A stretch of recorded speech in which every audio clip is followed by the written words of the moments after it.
dwelling? Yeah. Good Excellent. job. Am I just standing here? Or, yeah. Absolutely. Okay. So welcome, and tell us a little bit about yourself and why you're applying. Okay. Well, I've lived in Superior since I was in middle school, and I'm a historian. I actually have a PhD in history from the University of Edinburgh. Yes, my specialty areas are Irish and American relations in the late 19th and early 20th century, but I'm also really interested in immigrants in the West and Superior history as well, having grown up here. And I've been attending the Historical Commission meetings since October or November, I think, and museum openings and things like that, and starting to help out with creating displays and doing some background research for different things in the museum as well. So. Excellent. I'm very excited that you already met with them and are already kind of getting involved. So you understand the committee as well. Yeah. That's great. Does anyone have any questions? So are you related to Chris? Yes. Is that your mom? Yeah. Okay. I know her. Nice to meet you. Oh, thanks. I'm interested in your education and how you would apply this towards the Historical Commission. It seems like a natural fit. And what would you do with the Historical Commission as far as your education goes? I mean, I'm particularly interested in historical research, so I think that that's really helpful for new museum exhibits and things like that. And you're writing articles for the town newsletter, potentially. And yeah, I think I've learned historical research skills through my degrees, so that's really applicable. And then, just trying to have an eye for what can be preserved in town, and thinking about like oral histories and things like that that can be done to try to preserve our history as much as possible. Thank you. Anyone else? I just think you're perfect, so I don't really have any questions except glad you applied to make your membership formal, and take it away. That's, I love the actual experience with recording history. Because we've been doing that sort of on an informal basis, and so I really look forward to especially the oral history, because that generation is getting older and older and dying, and to have those interviews on tape is very exciting to me. So I look forward to the professionalism and there is a proper way to do these things. Mm-hmm. And the Commission's already working on an oral history project, so hopefully can keep contributing to that and in other ways as well.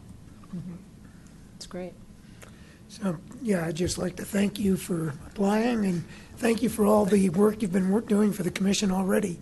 And, you're a natural, so it's great. Thanks. Any other questions? No? You don't want to scare her away. No, I know. And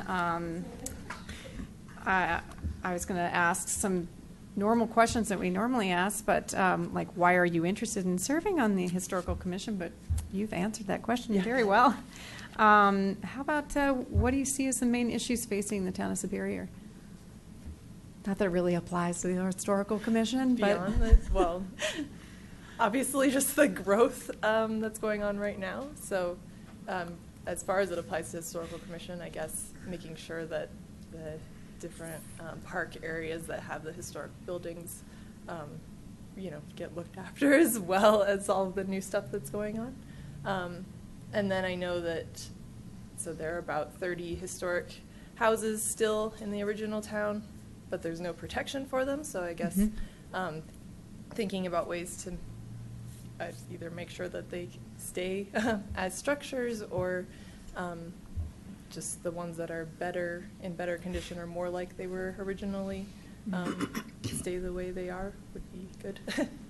Yeah, you're right, because other towns do have policy in place to protect some of those older buildings. Yeah, or at least make sure that people know that they actually still exist. Yeah. So.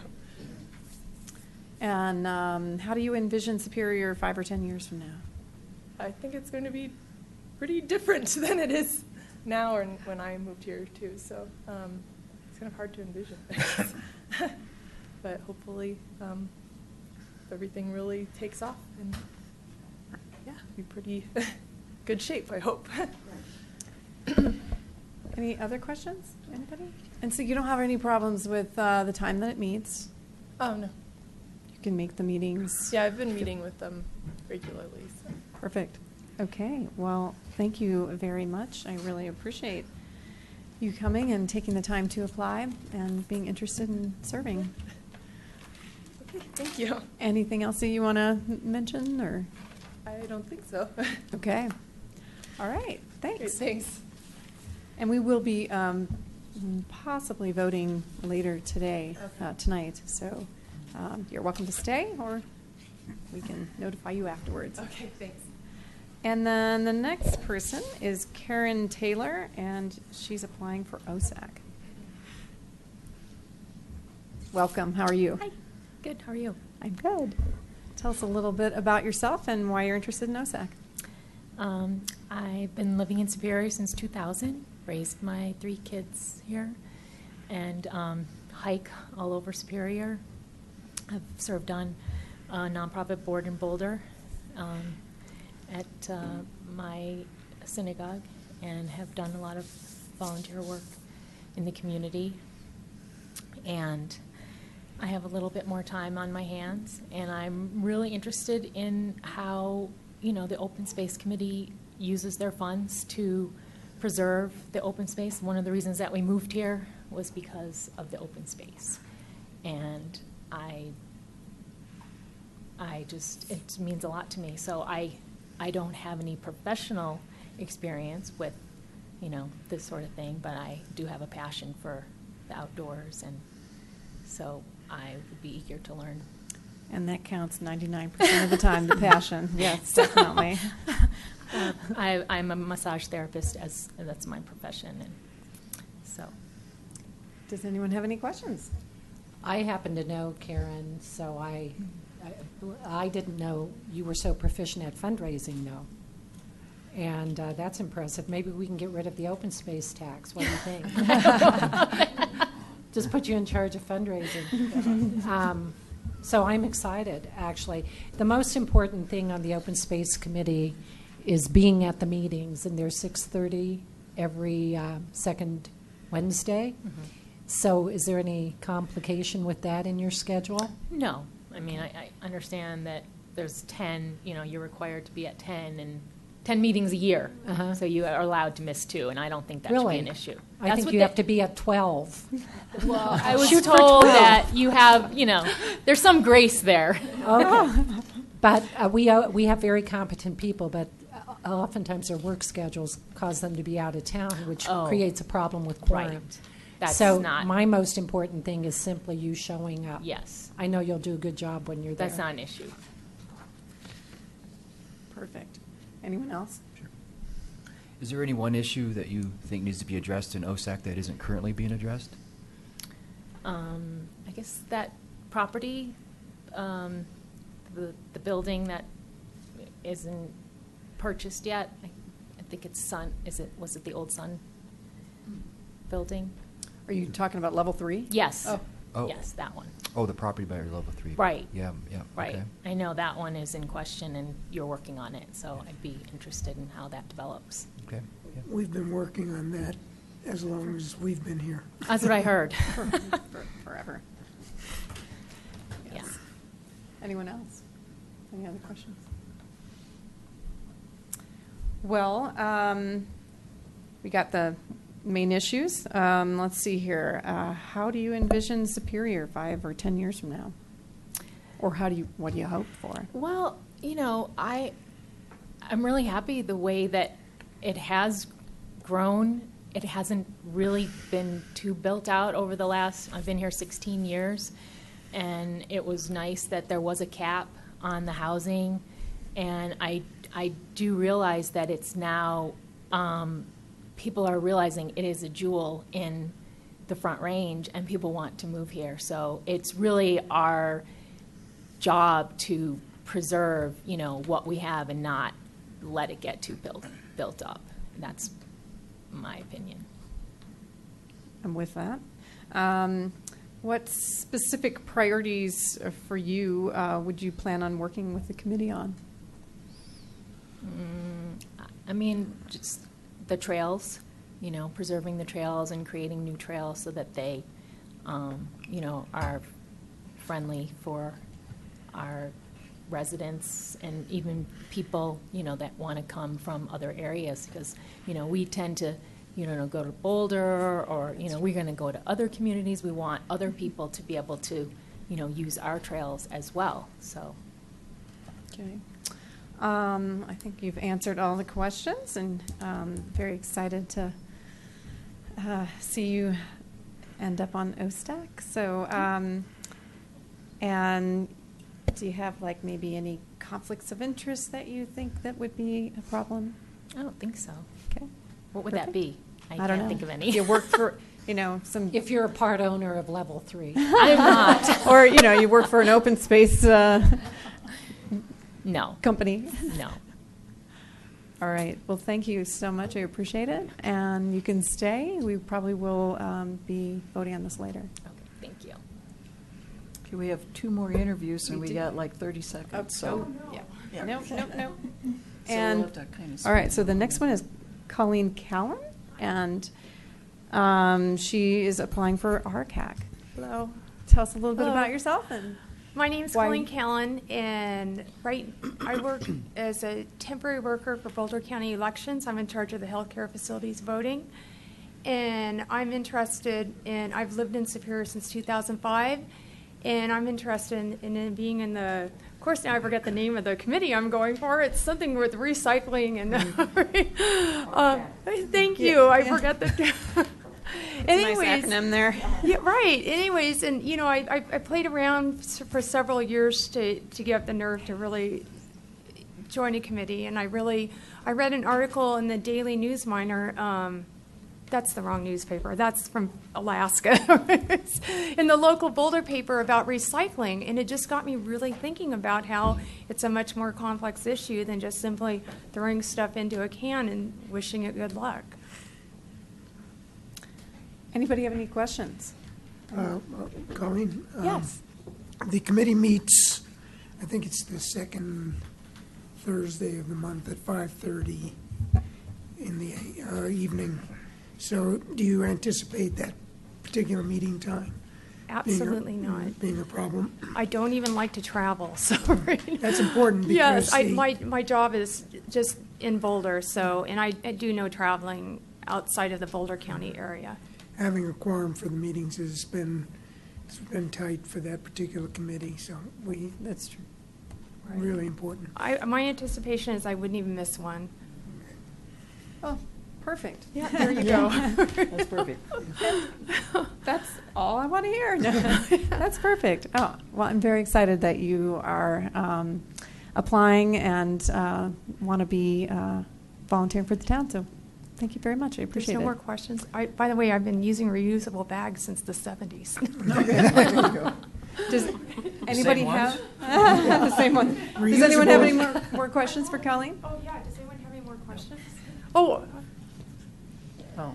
I know. I was know, counting Colleen, on we a know. lot of Yeah, questions. right. Everybody knows. Every that. week, so. Everybody knows her. And we appreciate when people are interested in the Yeah. RCAC, because it sometimes gets a little bit in the dirt, so. Oh, let me, okay, so Funny. I ask you questions. Let me just say, because I love a platform, is that I think right now, I have a geography degree interest in the environment and recycling ebbs and flows, and we are very, very fortunate that right now there's an extreme interest in recycling, and people want to they're very interested in the earth. It's like the 70s. They want to do what's right. They want to leave a pristine place. They want the earth to be a better place. We do have time periods where there isn't, and so I feel like we should take an opportunity and hopefully set in some long-term recycling that will last when there is an interest in it. So I think that this is an opportune time, and we should not let it go to waste. So I would love to be a part of this committee. Thank you. Thank you. Thanks. Thanks. And then the next one is Jenny Ballou. Did I get that right? So just tell us a little bit about you and why you're interested in OSAC. Okay. I'm Jenny Ballou. I also go by JJ. I'm a sign language interpreter at Monarch High School.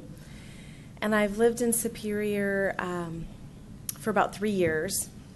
I moved here, though, just from Westminster on the other side of the big hill. So I feel like I've really been in the area for about 11 or 12 years.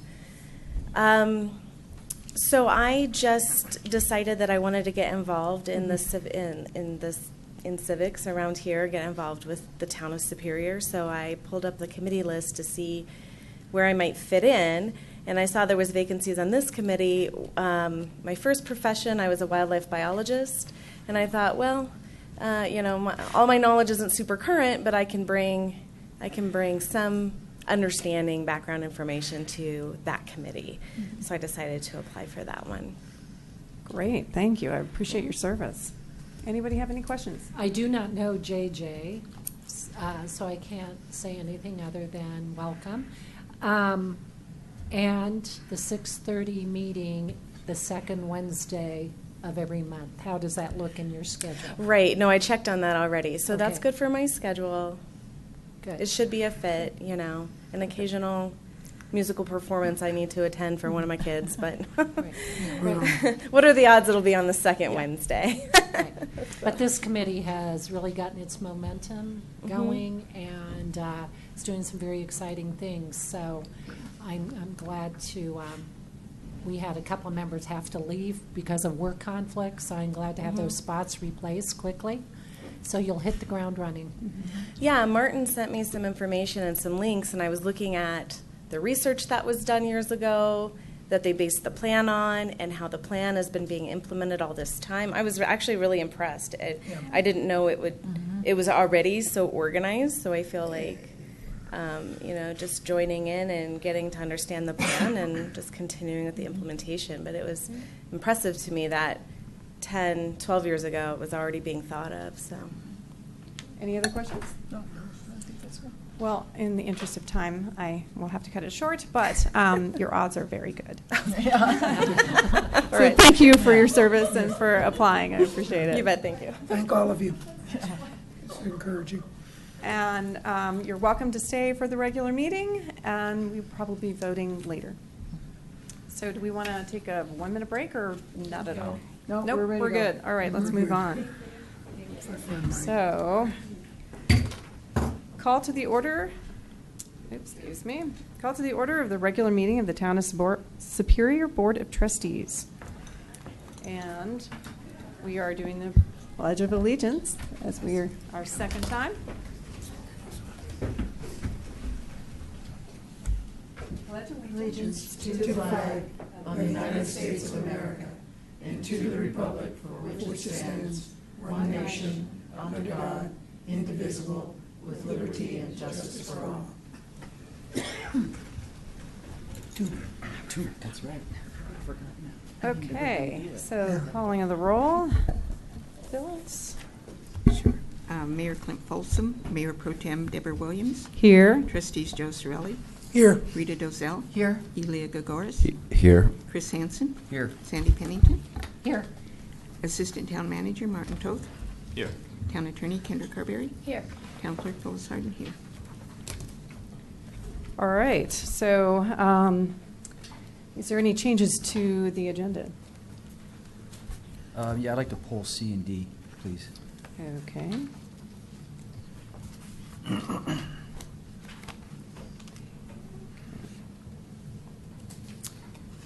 All right, so then we have reports, questions, and issues. Sandy, or actually, Elia, do you want to start? We need to approve. Do we need a motion to approve the Oh, I'm the sorry. agenda? Yeah, motion to approve the agenda. I'll make a motion. Oh, okay. Okay, go ahead. Motion? Yes. Rita, Second? second. Okay, and second. Okay. Approving the agenda with the removal of the consent C&D, agenda. right. C&D. Approving of the agenda, the Okay. consent agenda with 13A, approval of the minutes of the Board of Trustees meetings of May 9th, 2016. 13B, acceptance of the meeting minutes of the Open Space Advisory Committee, the Recycling and Conservation Advisory Committee, and Planning Commission minutes. And we're pulling 13C and D for after. Okay. Okay, so reports. All in favor? All in favor? Thank you, Phyllis. We'll help you through it here. All right. We'll keep you. So Elia. I have nothing to report. I got up at 3:30 this morning to catch a flight, so I'm like, I hope to stay awake throughout this whole meeting. Hope it doesn't run too late. Huh, Martin? Mhm. Do my best. All right, good. I don't think it will, if it's optimistic. Sandy. I had an OSAC, Open Space Advisory Committee meeting in this 2 weeks. National Trails Day is June 6th, and this is the third year OSAC will be hosting National Trails Day. The addition this time is snake presentation. So all the area snakes will be brought in the live for you to see. And then I just wanted to clarify a memo we got this week regarding. I'm sorry, did you say June 6th? Uh-huh. On a Monday? Sunday. No, June 6th is Monday. June 5th is I stand corrected. No, you're going wrong. 5th, Sunday, the 5th. They decided to do it on Sundays because there are too many conflicts on Saturdays. So June 5th. Wanted to clear up some confusion in an email we got. OSAC member saw a for sale sign by Discovery Office Building and chose to call it and sort of see what that was all about. And he did not understand that's already been PD'd and will be developed. And so that's about as simple as it gets. It was just a inquisitive open space member who was checking about making a potentially open space. So that's all that was. I attended numerous meetings in the past 2 weeks regarding the Rocky Flats Trail matter. Last Monday, I attended the Rocky Mountain Greenway Executive Committee meeting. Interestingly, we're one of the only municipalities affected in this connection that is not a member of the executive committee, and they're going to be working on that. We've been invited to participate in certain adjunct activities. Like paying. Huh? Like paying. Yeah.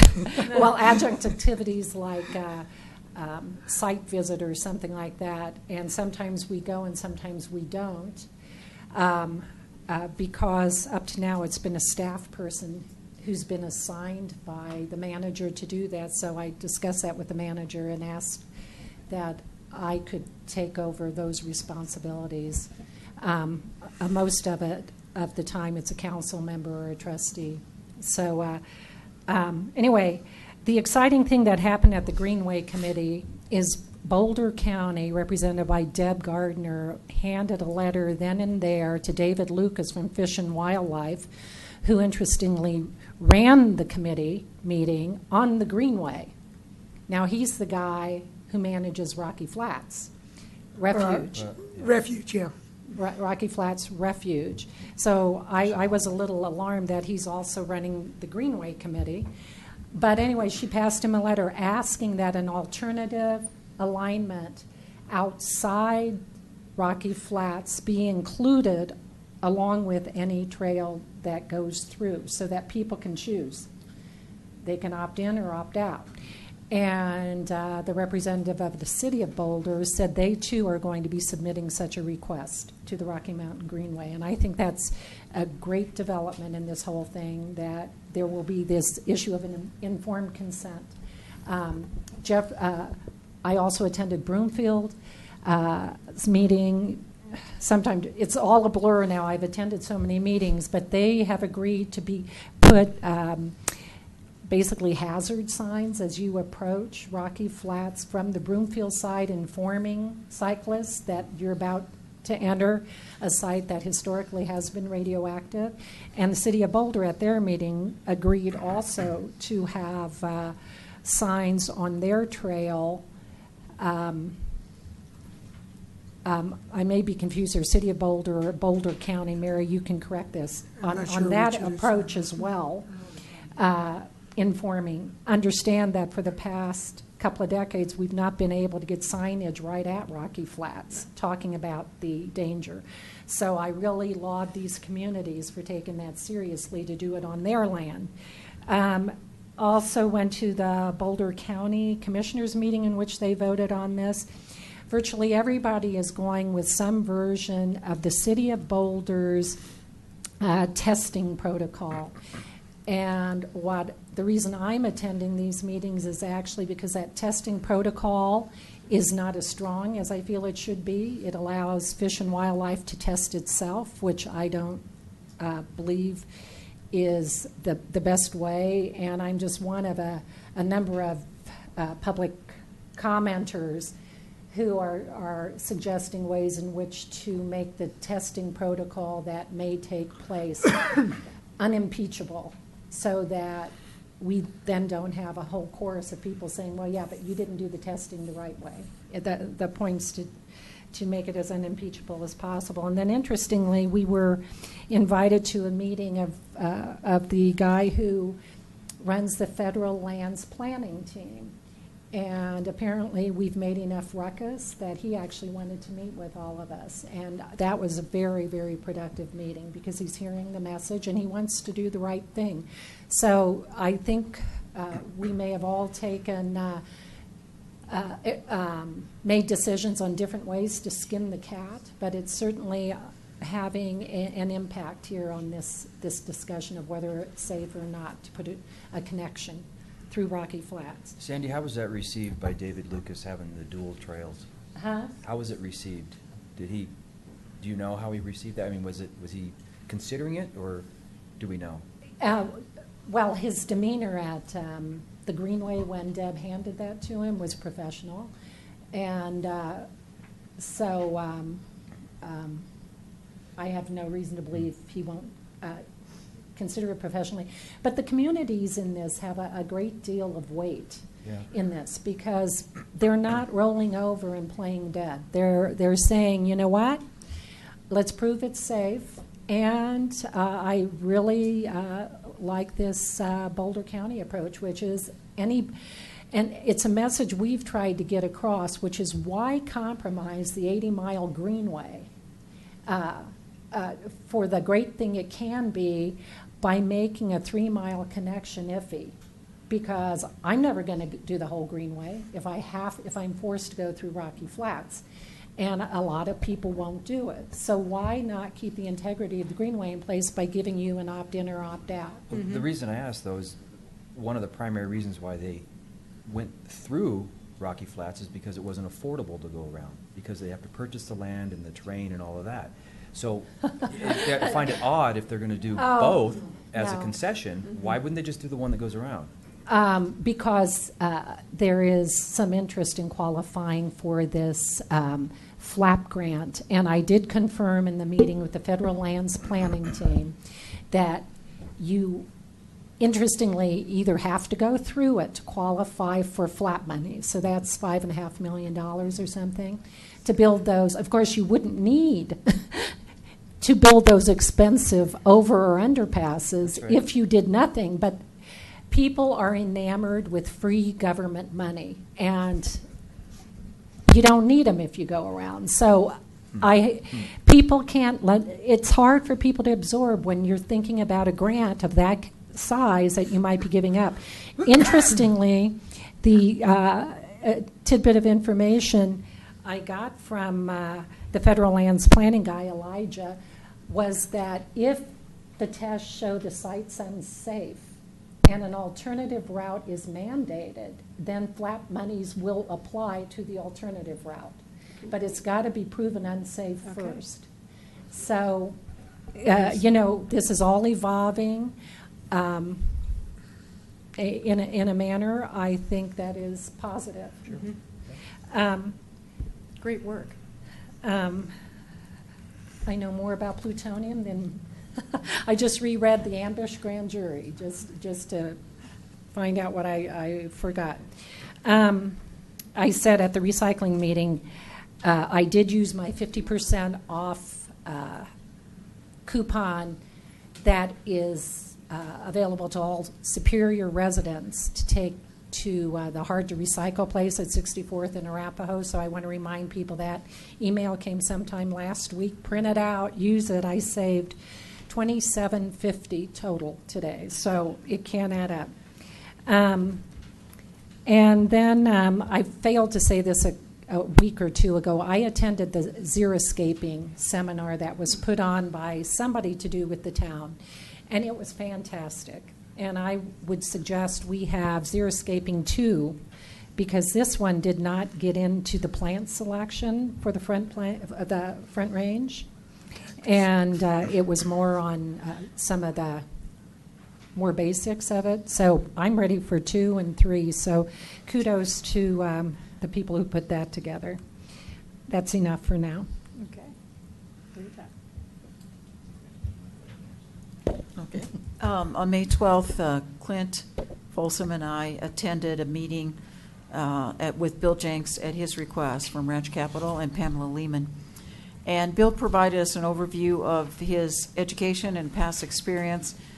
He's an architect by training with experience in office, medical, retail, and shopping projects, which I think is an excellent experience to bring to us, as he is now the project director for the Superior Town Center over here. He showed us some marketing material that's being used by him right now. He's in Las Vegas along with our mayor and the town manager. They're not together, but they're at the same conference, which is in Las Vegas. It's a retail commercial show where you can go talk to all kinds of commercial retail businesses, and you try and entice them to come to your location, to your city. So we usually go to that as a town every year, and Matt and Clint are there right now. But I was very interested to hear that Bill Jenks from Ranch Capital was also taking marketing material for the Superior Town Center to this same conference, and going to solicit interest to have businesses, retail, commercial, come to the Superior Town Center. So I find that very positive, that they're actually trying to market the site at this large Las Vegas show. So then we suggested that Bill Jenks restart the regular monthly status reports to the board. We were getting them kind of on an irregular basis, but after having this meeting with Bill that he had requested, then I said that you really need to come back and start doing it to the whole board. And I think we're going to start that in the June, which one? Not the 13th, isn't it? Is he coming for a work session for that one? He's coming to dinner on the 6th, I think. Not on the 6th. That's somebody else that's coming to dinner on the 6th, isn't it? Well, we will have it as part of a work session. Yeah, he's coming. Okay, it is on the 6th? Okay. He's coming to dinner with him. That's right. So- Trustee Dozell. Before the medical office and parking, it would be. Okay. So just a quick calendar item, sorry to interrupt you. So the meeting would be on the 6th at 5 o'clock for dinner to meet with this group. And then the second item, the ongoing updates. I think the town manager already has that on his calendar to bring back. And then over the next few weeks, he's been trying to schedule a time for a subsequent tour. I mean, we hadn't been, the board hadn't been over there with the planning commission for several weeks. So we're Tour trying to, of? Boulder Valley, yes. Okay, well, that's not his. That would be Luke's tour. We're going to try Okay. and couple them and schedule Okay. them together. Okay, that would be great. So it will be welcome, at least by me, because I was one of the ones that asked for this regular status report about the Superior Town Center and what's happening over there, and we kind of got it intermittently, and then we had a long PD Plan Amendment 3 go in process, so we couldn't do it then. But this will be a welcome point of information that we'll be receiving regularly from them. And then on May 18th, I went to a Dr. Cog Finance Committee and also board meeting, and the one thing that came out of that is the Bike to Work Day is coming up again. I can't believe it's already been a year. June 22nd, Dr. Cog puts on the Bike to Work Day and invites everyone to bike to work, and there's all kinds of places you can stop and get some refreshments on your way to work and things like that. And particularly now that we have so many trails along 36 and connecting all of our communities together, I think it'd be kind of fun to keep that on your calendar, June 22nd. And there'll be more advertising and promotion about that.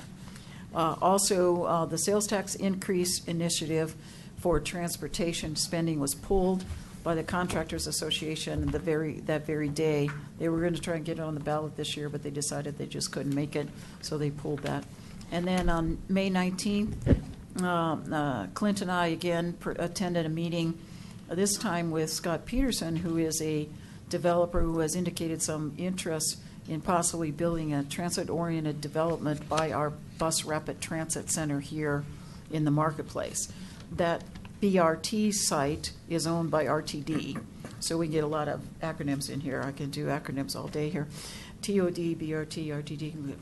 And we went and visited BOCO, Housing Authority, Boulder County Housing Authority, because Scott Peterson was asking them, the Housing Authority, if the developer could get some assistance if they made available some affordable housing within the development. So this is all just concept right now, and we don't own the site, but it is within Superior, so I appreciate too that the developer has asked, us, like Clint and I and anybody else who wants to participate in their discussions as they're talking to other entities, including RTD and then now the Housing Authority. So that's it. Thank you. And Trustee Cirillo? Attended a couple of meetings since our last board meeting.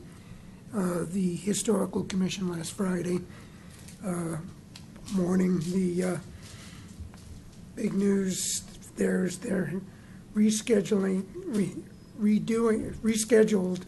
the historical walk because it was postponed for bad weather, and I have poor notes, so I'll ask the town to let people know when that is. I'm thinking it might be June 18th, but I can't be sure about that.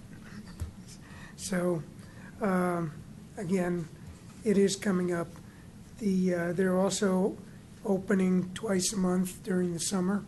So June 4th is the first time they're open this month, and then they're open again on June 18th. And then I attended a RCAC meeting the prior Thursday, May 12th, which I happen to remember because it was my birthday. So, yeah. And we had dinner tonight with RCAC and went over a lot of the things that we talked about at the meeting, primarily what they're interested in doing, and the board has shown interest in hearing from them, and following up perhaps is looking at commercial green building codes and also looking at getting more traction in our recycling percentages and seeing if we can get the town moving. We've been kind of stuck at 24%, I think is our number for a long time, and looking at strategies on how to move that up. And so it was a good meeting, good dinner meeting. And the last thing I'd like to mention is there's been a lot of excitement about our town last meeting and the possibilities of expanding the town hall. And kudos to Sandy Pennington for having the sense of reminding us that we need to be engaged with the public more than we have been. And honest to God, our motto is not that we aren't happy till you're not happy. It's I thought we'd been open about this, and we have this problem with public projects repeatedly of thinking we're being open about what we're doing and then finding out we've surprised people. And so I'd say we're in a listening mode. I hope we are. And I know we're going to hear from a lot of people tonight, so we're listening. A lot of people I respect have come up and spoken, and they're concerned about this. So nothing's happened yet, and we're listening. And I would like to make a comment on that. We have an open house scheduled for June 1st, Wednesday, June 1st, from 6 p.m. to 7:30 at Town Hall. Right. Okay. And that will be time for public comment, and it'll be an informal, is it just presentation and informal public comment on the Town Hall expansion. And we'll go from there on the rest of the public process that Sandy is queen on, with hopefully a work session that we could attend, have public comment at, and go from there. But we absolutely have to have public comment and public outreach. And have we sent any letters out? When does that process begin? With letters to the residents, 500 feet, 1,000 feet. The code requirements for public notification that you're referring to, Mayor Pro Tem Williams, for the 500 or the 1,000 feet are associated with public hearings, and they have Okay. specific date criteria. So Okay. the publication material or the media that the town has, through the town's cable channel, newsletter, and then also on the website will be the primary areas to get the word out about just the community open house, but not necessarily for the public hearing. And that, to me, seems just a little bit late, to be sending out outreach at that point. So there's got to be some other kind of outreach we do before that. So I think we should definitely talk about the public process in this.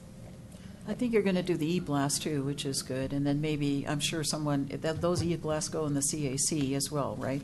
They do, and it was actually sent today. Yeah, so I think it'll hit a lot of people, and then definitely share it with others that are interested in it as well. June 1st at 6 o'clock here. Trustee Cirilli, are you? I'm finished. Okay. Trustee Hanson. So I'll start with that. And I missed the last meeting, and I watched the meeting, and I agree with Trustee Cirilli that sometimes it appears that we are not being as transparent as we should be. And this was actually brought up, this new town hall addition, at least a couple of years ago when the discussions were had with the previous board. And we had talked about the possibility of putting portables back there. We evaluated those costs, and then we decided at the time that we didn't want to build over in the town center because we had this property here and it would probably be a lot more expensive to build over there, and for several other reasons.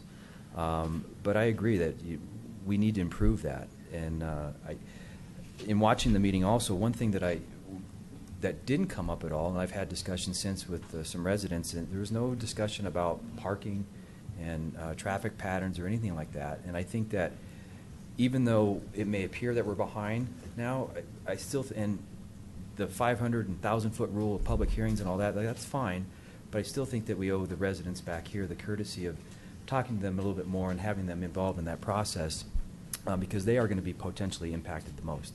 So I really look forward to more discussions about this, and I was happy to receive the email today about the June 1st meeting here at Town Hall from 6 to 7:30 p.m. to address this, and the open house to have these discussions. So thank you very much, Martin and staff, for that. Also, unfortunately, on June 1st, there's a consortium of cities meeting that the entire town staff and board of trustees are invited to because there's going to be a presentation on the permanent supportive housing study that we participated in. We provided funds to have this done, and I definitely will be attending that, but I would encourage the rest of the board to go. I think it's going to be an interesting study, and I think it could be eye-opening, so it would be nice if we had more board members attend that. So it's exactly at The same time. It's the Consortium of Cities meeting is 6:30. Yep, 6:30 to 8 usually. So, and then the community open house for the new town hall edition is from 6 to 7:30. So there is an overlap. Last Wednesday, I attended ProStack meeting. A couple fun discussions. One, they reviewed the priority trail plan, approved it, and is prepared it to go to OSAC so that they can get together and make sure that there's some consensus between the two groups before it's approved and moving forward. There also was a fun discussion about some additions to Pirate Park. They're going to put an embankment slide, a lengthy slide. It looks really fun in the park, and they approved the spending on that of the Conservation Trust Fund money. So good meeting there. And then last, I wanted to address some comments that were made by Deborah at the last meeting, at the opening of the last meeting, and it had to do with the same meeting that I had with Bill Jenks that Rita and Clint had. And this puts, I think, myself and the rest of the board in a very awkward position, because in a way I felt that I was attacked in an incorrect way, and I wasn't even here to defend myself and give any rebuttal. And I really took the comments as insulting. They weren't factual. They were very reckless, and I would argue that they were slanderous, and I took it in a very attacking way. After I had sent an email to the board saying, yes, let's discuss this, let's discuss these meetings in a public forum, but I can't be at that meeting, so let's wait till everybody can be in attendance. And I was not given that courtesy. And sometimes we get these kind of reactions from residents. In some cases, I would say that it's warranted. Other cases, I would say that the residents weren't totally informed. But in this case, at the last meeting, trustees are held to a much higher standard and should really know, one, what they're saying and understand the law before they start making comments about other trustees. I was completely flabbergasted when I was watching the board meeting. And I would ask for a public apology, and I would ask for a full retraction of that, because that's not the way that this board wants to move forward. And I'll leave it at that. And I just want to comment that during that discussion, and time was of the essence on that discussion, because we were asked to meet, if we wanted to meet, with the developer, Bill Jenks. And we had a board meeting coming up. And we had talked in the past as a board that we would not meet with the developer. And so I had asked everyone if we could just hold off until the Monday meeting and discuss what we were going to do with that. And so it needed to be discussed at that time because people were about to meet with the developer, and we wanted to, I think it was a very important discussion to have. And no one was spared in the discussion. Everyone had the same scrutiny and the same decision that they had to make and come to based on the law and what is the appearance of impropriety. And it was a very frank discussion, and I'm sorry that you took it the wrong way, and I'm sorry that you were offended, but it was a necessary discussion that we had to have, and it was important. Some of the information was important for board members to make the decision that they made, and to feel comfortable that they made the right decision moving forward. And this is about transparency. And part of when you meet with the developer on a one-on-one is you're not able to include the public, and that's important. And we are held to a higher standard, you're correct. And so that's just a choice that we all have to make, and it was a board decision that we had talked about. And that's it. Yeah. So you don't see any issue at all with mentioning my name 4 times, Well, at the same time as saying unethical, same time as saying need to be kept to a higher standard, the same time as saying unlawful. and that was the same discussion that we all had, and it was Nobody else's name, Deb, got mentioned except mine, and you mentioned it 4 times. You specifically. And- Thank you to Elia for at least saying something. And in my that was defense. important information to know, that you already met with the developer. So that made different decisions happen. So that made Rita and Clint Okay. decide that they were going to meet Well- together and not one-on-one. It's unfortunate that it. You already put that public information out there. You put it in an email, and that's public information. So it was What already does out that there. have to do with it? What does that have to do with it, Deborah? What it The has point to do is with that is you it was- called me out it in a meeting helped. when I wasn't here. No, I'm not going to That's sit the and argue problem. about this. Well, I It's- think that what happened from my view, and I felt kind of like I was also being, we were being asked, I'm a new member to the board. I wasn't party to the discussion that you evidently had. I don't remember that discussion. I wasn't party to that discussion of this board, the previous board, about not meeting with the developer. But that was during a time when you were actually in the extended procedures and proceedings. And so there are some people that believed, and this is what I was told, and it was said to me in that meeting too, and Clint, that we shouldn't meet with them either. I have a different opinion of that, and I think that's what we have here, is we have difference of opinion on how and when we meet, or whether we should meet or not. We weren't in any procedural hearings, or there was no application That's before right. us. And the other thing is, I think it was important from my perspective that we had heard from other trustees that there'd been a long and arduous and sometimes toxic kind of environment, that we went through with the application process over the last 3 years. And so this gave us a fresh view of a new person to have a meeting with them, and I think that was important. I found it very valuable to sit down and actually look the person in the eye and just kind of hear their, explanation of where their background is and things like that. And then that's when we immediately said, but now you need to come to the board from this time forward. Let's come to the board and do the presentations. And I think we got a little out of hand at that last meeting, and I think that we should all kind of maybe let up a little bit and let it go, because, it wasn't meant, I didn't take it as a personal attack, even though I think, some people thought that there was attacks of more than just you, Chris. But I think we should just let it go and say that what we're going to do is going forward now is we're going to have this opportunity to have information shared with us. And as we all know, that if we are in an application process, we can't be talking to any side.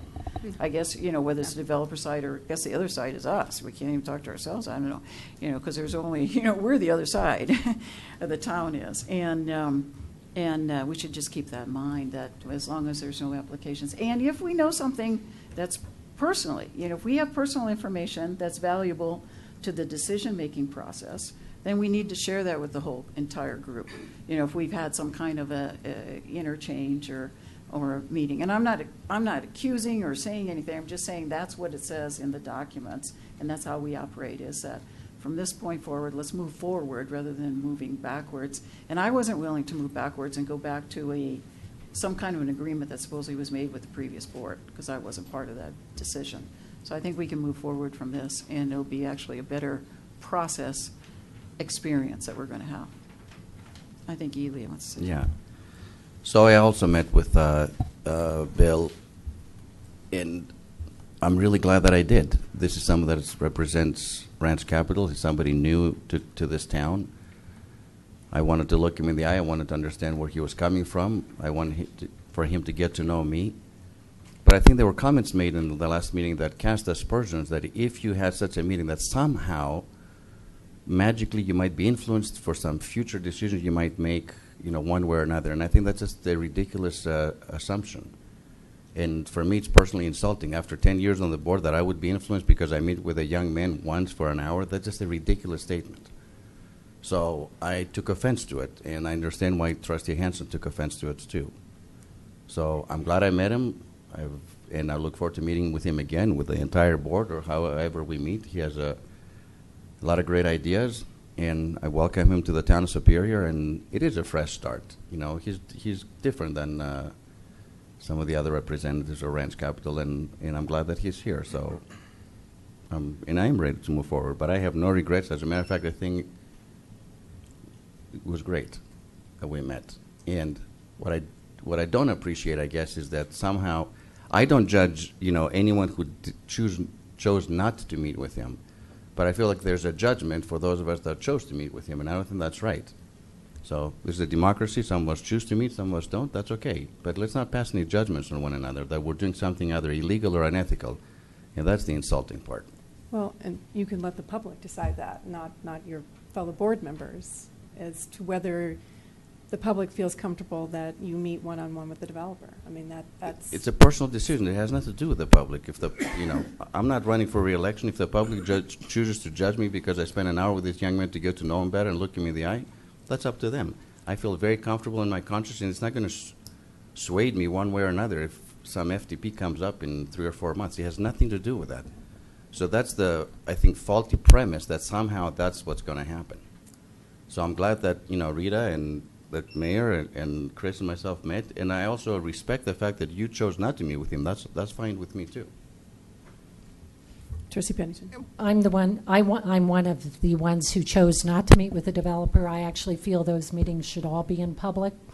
But I do feel we can each make our own choice. But I do think it's imperative that, just as you disclosed, Rita, your meeting with Clint and the RTD, TOD potential developer, that be disclosed at the next meeting.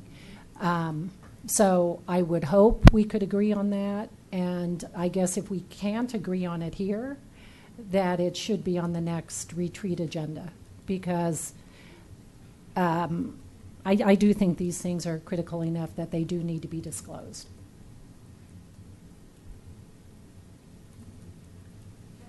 So I'm confused. Is the issue that we each chose to meet with them, is that what you feel is wrong, or the fact that it wasn't somehow disclosed? I'm not judging right or wrong. Well, I'm just curious to know I what am you're choosing thinking. my own personal course of action, but I do think it's important, given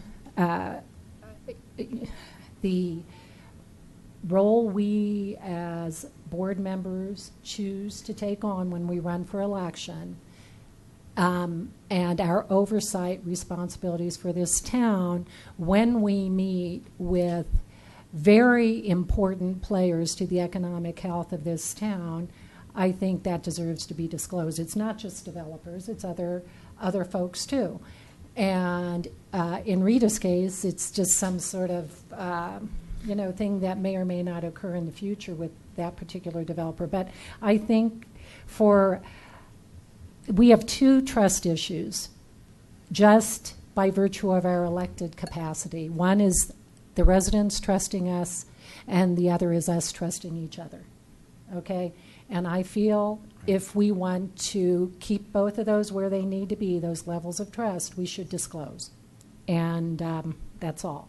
So. Well, I did disclose. I said I was meeting here that following you did? Thursday in this room. The door was open. It wasn't locked. Chris disclosed. Anybody could It come. was disclosed. So, yeah. But so.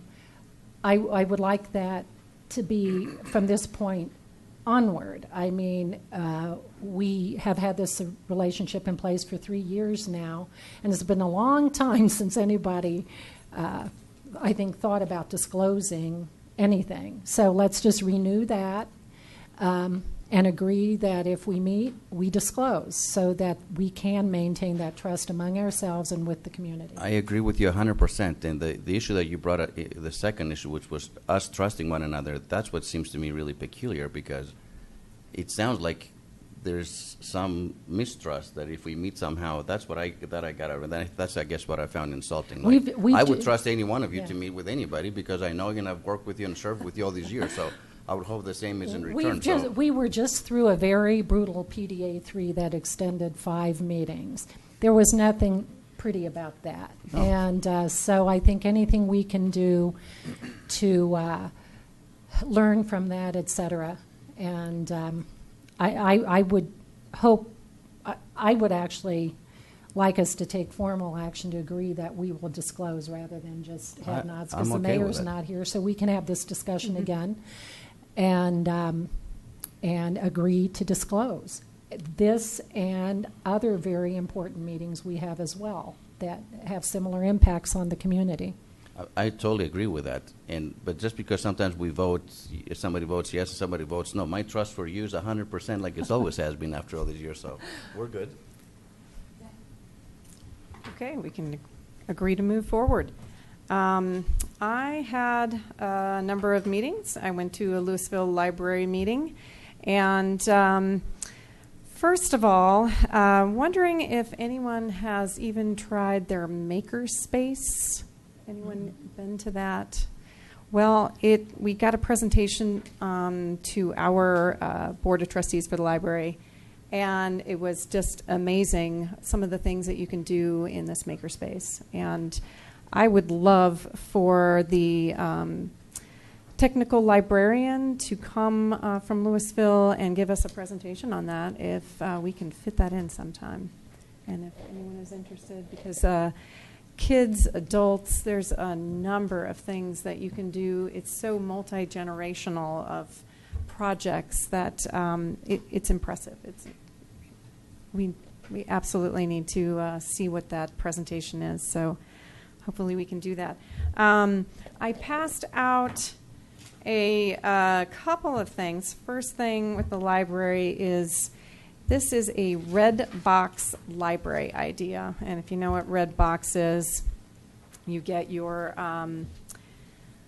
movies. So if you have a 24/7 library, what they call an MK library dispenser, which is like a red box library, you can go up to it 24/7, pick out a book, and literally it dispenses your book.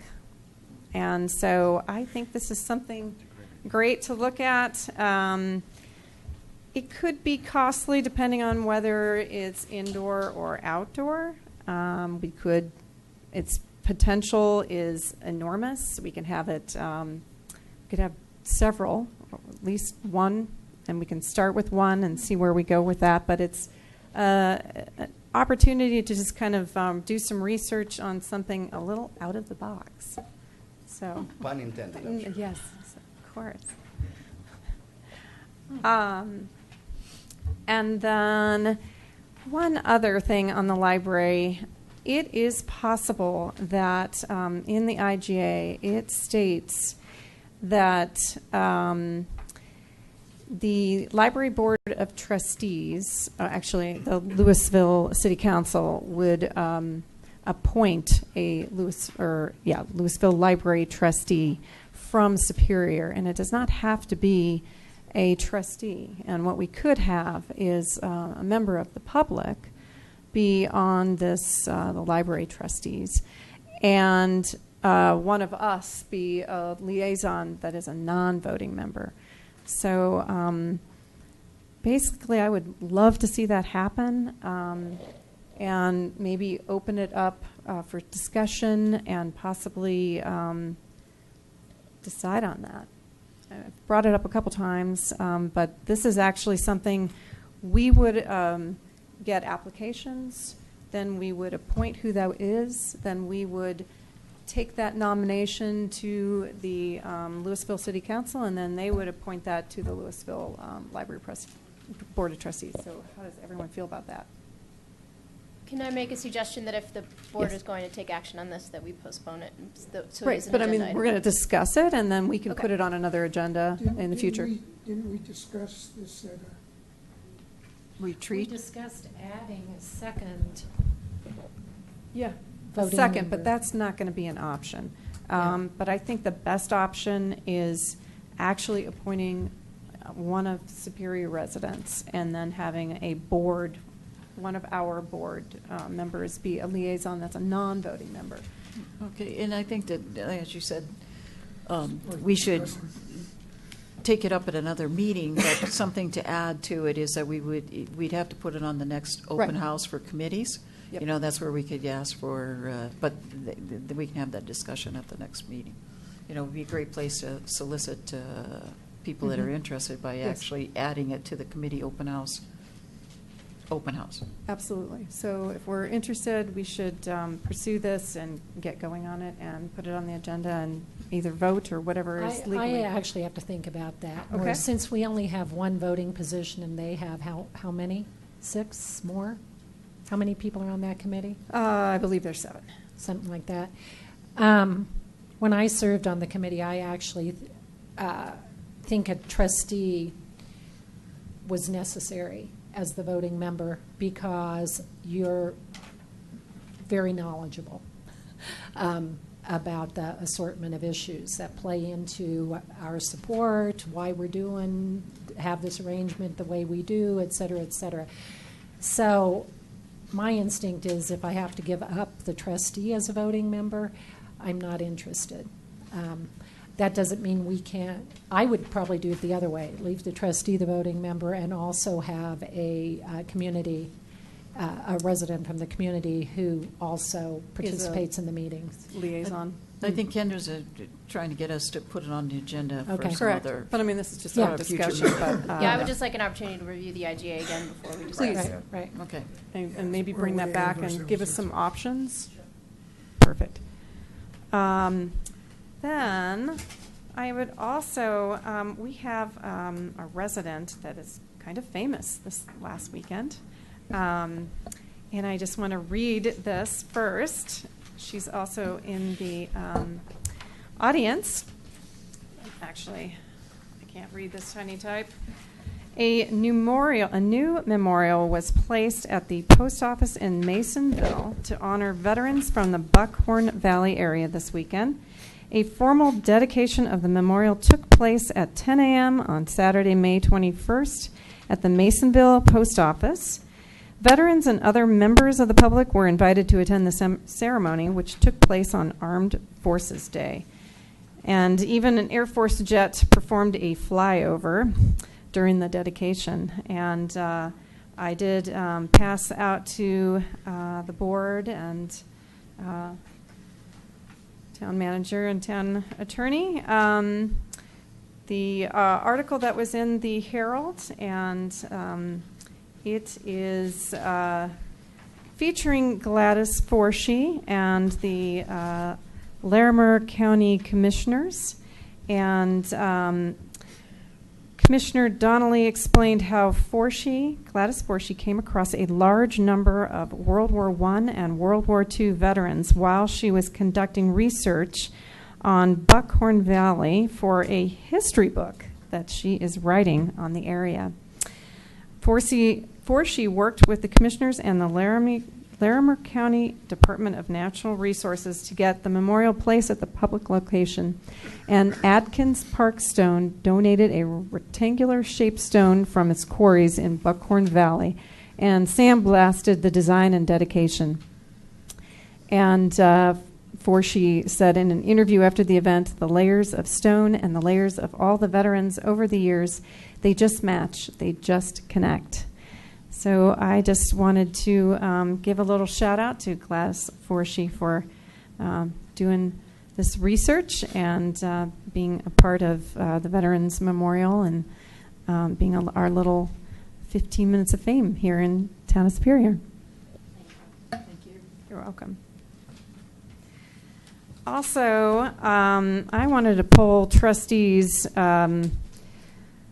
for what meetings they might be missing in June and July. We have a number of FDPs coming forward. Actually, every Monday in June we have some sort of FDP coming forward. I'll be happy to list that off, but I'm wondering, is anyone going to be missing any Monday, June meeting? I would have to look at my calendar. Okay. If we have one on the 27th, I'm missing that one. Okay. And on July 25th, I'm missing a meeting, but I don't think we have a meeting that night. That's No, right. we don't have a second No. meeting in July. We do not. And is anyone missing any in July other than Joe? No, I will- June June. 27th. And I'm July missing. 25th. But we're not meeting on July. That's right, but Yeah. I'm here. you're here. I will be here the month of June for all the meetings, but not in July. But not in July, okay. Anyone else? I may have a conflict on the 27th, I don't know yet, of June. Of June, okay. All right. Maybe Phyllis can send something out and see if everyone's going to be making the only meeting that we have in July, just to make sure. And I just know that we have a lot coming forward. It would be crazy to think that we could get through 4 different FDPs, 4 meetings, and not go into June. So. In the July, you mean? July, I'm sorry. Go into July. So I know we're not meeting on July 25th, but it would be sad that we couldn't get through all of them and have to wait until August And I was going to read off some of the FDPs that we have coming forward. June 6th, we have the medical office that's going to be in the Superior Town Center. June 13th is an FDP with Resolute, which is on the Colton Road across from the mall. And June 20th is the Superior Town Center residential FDP. June 27th is the Superior Town Center roundabout on McCaslin, and I think is it the first meeting in August, Martin? Park 1 and 2 FDP, maybe sometime in August. So I mean that's a lot to cover very quickly, and I know. What was it, June 20th? You said something about June 20th. We have I a didn't- special meeting The that night? residential. That's the residential, and I didn't the. know we had a meeting. We don't have, I don't have one scheduled. Am I incorrect on June 20th? No, she's correct. She's correct. correct. Every Monday in June, we're meeting. Every That's Monday. true. I don't have it. I can never be got there. it. Okay. I June can be 20th. there too, but I don't have it on my calendar. Okay, well. No. I didn't either. 6th, Okay, the we need to get 13th, that and out. the 27th is all I have. Okay, So- we need to get that out immediately. So, I mean, as you see. I'm going to need to find coverage because I didn't know about the 20th either. So Okay. I know I can't make it, so I'll try. But I think, I just want to This is make a a lot. comment about that, though. Let's back up a minute. We also said in a work session, a couple work sessions, and here in this public meeting, that we weren't going to, again, go through the gymnastics and the extra special hoops that we did in the last 3 years when it comes to FDPs, final development plans that are coming forward. We have a regularly scheduled set of meetings, right? Yeah. And everyone knows that. Every developer, every applicant, every board member, every resident, everybody knows that schedule. And I would say that unless it's absolutely imperative, because someone has to have something signed in order to get a $50 million loan, flap grant, $6.5 million flap grant, that we should hold to our regular schedule and not do all this extra special things. It's not in our best interest to try and slam things through, and I think we've had that discussion. I think so Matt's many idea times. was to try to get as many meetings in June as we can, given that July is probably going to be a lost month, and then we're going into August. So we I can understand try that, it. but we and- also know that we have regular scheduled meetings, and that's what the applicants should plan for, is the regular schedule. I'm not interested in throwing in a schedule 2 weeks out because someone decided they think they might possibly have their FDP done. I don't want to get the meeting scheduled, especially a special meeting, unless we actually have the FDP ready. You know, and so if we didn't even know about the 20th, and we're approaching it, I think that we should just stick to our regular scheduled meeting unless there's some extraordinary issue that won't allow it to wait. I think it's to give us the time to discuss and not have midnight meetings or making decisions at 1 o'clock in the morning. Is to We have. also said we're going to have one per meeting. We weren't going to do Correct. multiple. Right. So- That's right. So that, I think, there are Yeah. multiple things that we said that will improve the FDP process, and we should stick to them instead of blowing out the schedule right away. So what do you think? I think we have so many So, things to Martin, do though this summer. So I that's think what's this going might on. be in your court. So bottom line, my understanding from the town manager is, given the fact that there won't be quorum for probably a couple of months, that it was necessary to use June to the degree that is possible. Right. And these items are scheduled because we understand that they're going to be ready for consideration and public hearings will be posted. Yep. Why won't we have quorum? Who says that we're Because not there having people are quorum? July's and Oh, July, we only have one meeting. Well, we were trying to have 2 meetings, but I We're going to think- try and have the 2 meetings, and then just having a full board to consider any FDP application, I believe, is the town manager's direction. Okay, a full board, not a quorum, because we'll have a quorum. Well, there was quorum for a July meeting, and then Mhm. it was having a full board for some of the other meetings over the summer. Well, I'm still going back to, we said we were going to stick to our schedule, and the applicant needs to fit their application into our schedule unless there's some extraordinary circumstance that would not allow that. I'm perfectly fine meeting every Monday in June, so that's not everybody's opinion. Given that July really is going to be a lost month.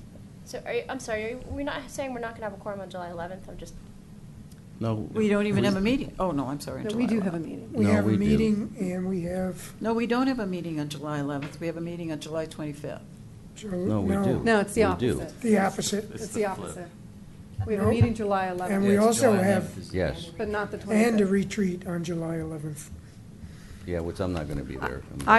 I will be there July 11th. Rita, And I'm here all I of have June. to say, Anyway. my recollection is with you because we chose to have it close to July 4th. For July 4th, the week Yeah. after was when we said no meeting.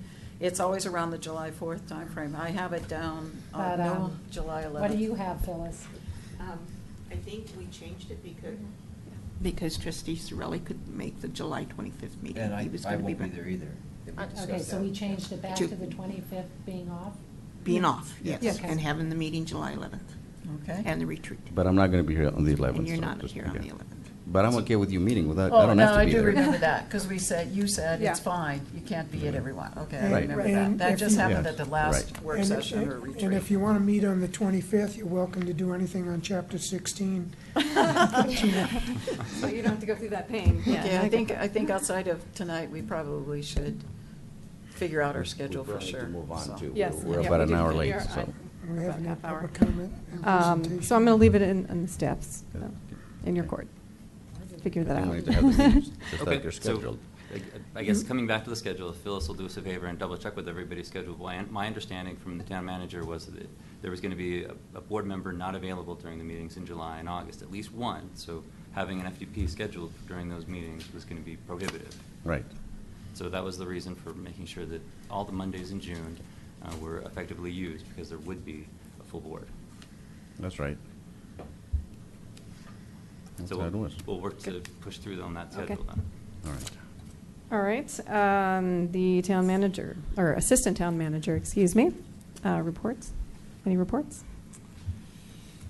Yes, thank you, Mayor Pro Tem Williams. One quick follow-up note.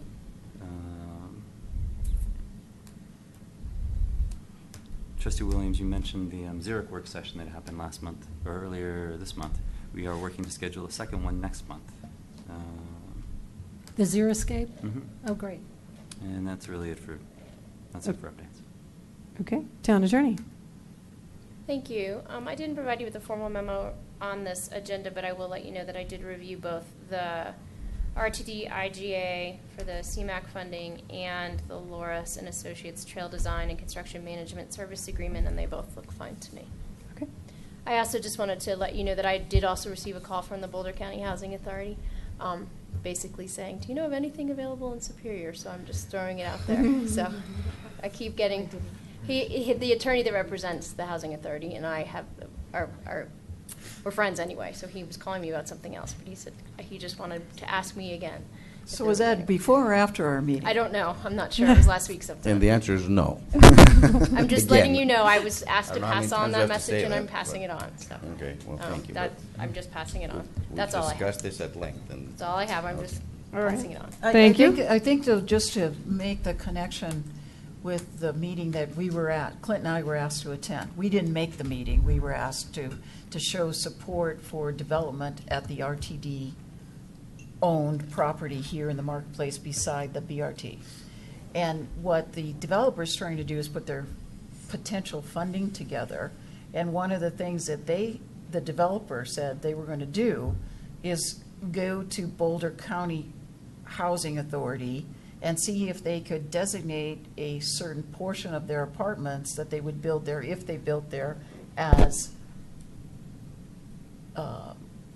not low income, Affordable. affordable housing. By doing that, then the developer gets quite a bit of assistance. Actually, I don't know how that all works, but Kendra probably knows better. But there's a lot of assistance that's provided in the funding for that. But So this would have to come to us. it would all have to come to us. Right. Just passing on a request. But Right, yes, right, it would right, have right. to- It would all have to come to us. So right. it's not like, in the past, I understand that Boulder County Housing Authority has asked to put both possibly low-income housing and affordable housing somewhere within Superior as a unit or a set of units, a building. And so what this was the developer asking, how do I get reaching out to a lot of different potential partners as to how they could get their project funded. It would have that funding, and what they do, as they're planning the concept, has nothing to do with us. It's just that they invited us to go along with them, to hear what they were saying to them and what they were getting back as a response, them being the Boulder County Housing Authority. So I just want to make that clear. We, as Superior, have not authorized or approved, or we don't give them anything. We have no money to give them. We I have no hope there's no tax. appearance of such. No, we This- told them this that. We have is- nothing to Yeah. give, we have nothing to approve, but they would have to come with a concept plan and an FDP. Those two steps would be They would involved. first have to buy property. Hmm? They would have to buy property They first. They wouldn't have to buy it, RTD owns it and would give it to them. That's true. To build true. the That's parking true. structure, and above it would be apartments. That's what we're talking about. Yep, you're right. It's already owned by RTD. We don't, no one, the land is, they've done this before in other locations, this developer has, so, and in Boulder and other places. So that's why they're interested in taking a look at this. And Just to keep everybody informed, I think it's important to, I like the fact that they came and asked, to know if anybody was interested in participating in that meeting. And I'd rather hear it from the beginning rather than hear it 10 months down the road after it's already, And they're breaking ground? yeah, when they're breaking ground. Yeah, thank you. All right, so we need to move on. Town clerk? No, I don't have anything. Okay, we can move on to item 11, public comment on consent agenda and non-agenda items. The lady with the broken arm. And I apologize, we're running a little behind. Thank you for waiting. Thank you. Please state your name and address. My name is Diane Hughes, and I live at 104 West William Street, right behind Superior Town Hall.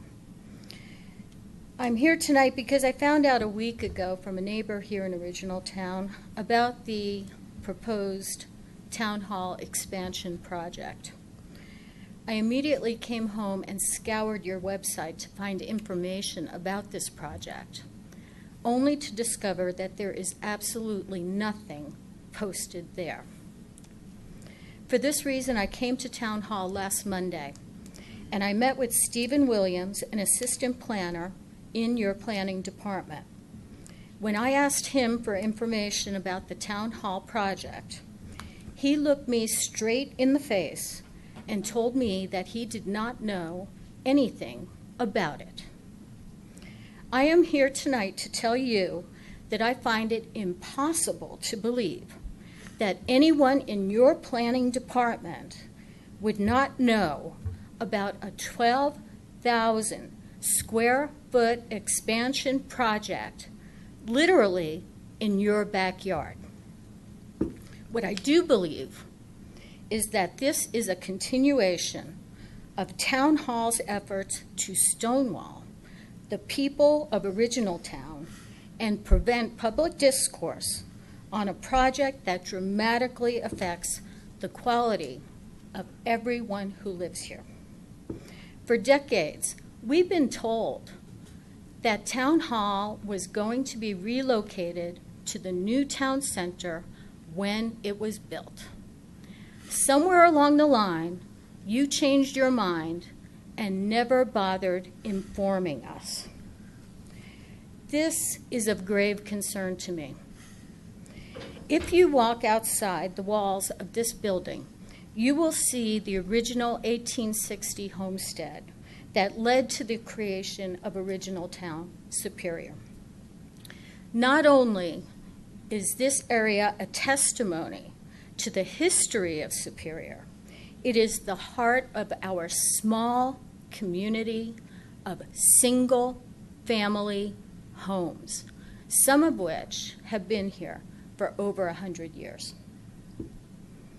An additional 12,000 square feet of office space does not belong in this location. The Daily Camera posted an article last Thursday. The article alludes to the existence of official town documents that spell out the case for this $2.6 million expansion. I would like to formally request a copy of these documents that you have seen fit to share with reporters, but not with a single person in Original Town.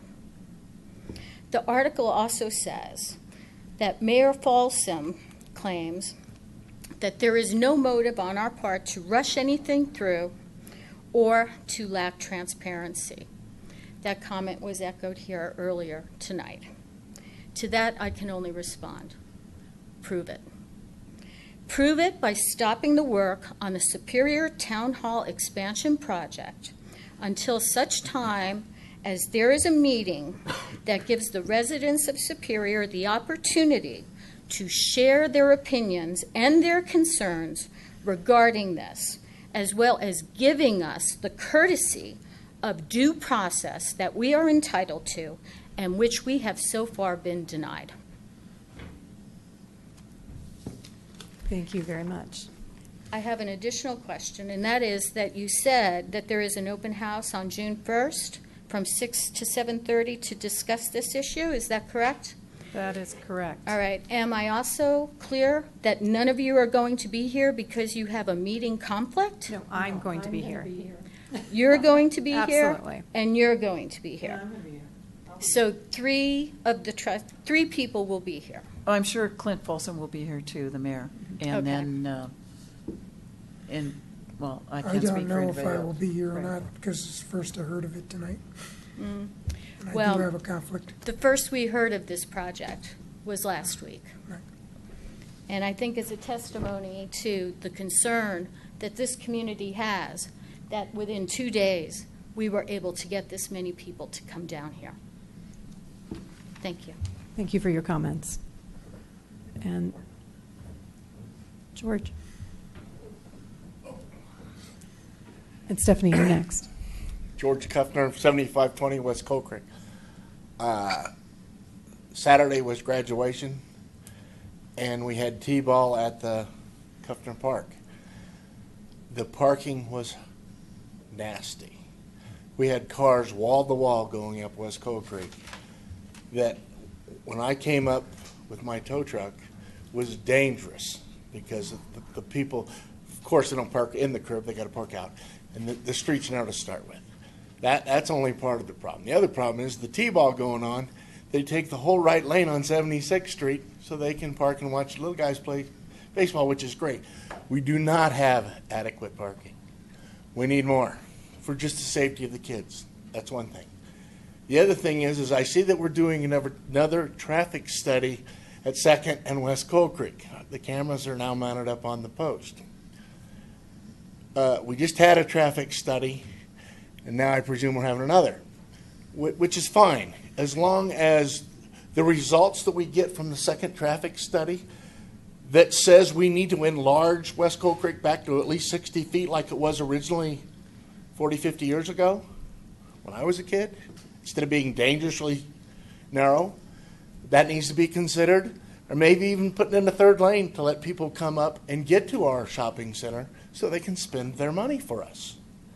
So the second traffic study is great as long as we're willing to use the information that we get from it in a productive way for the citizens, and not just to one or two citizens that do not want people driving by their houses. Thank you very much. Thank you. Stephanie. There's going to be.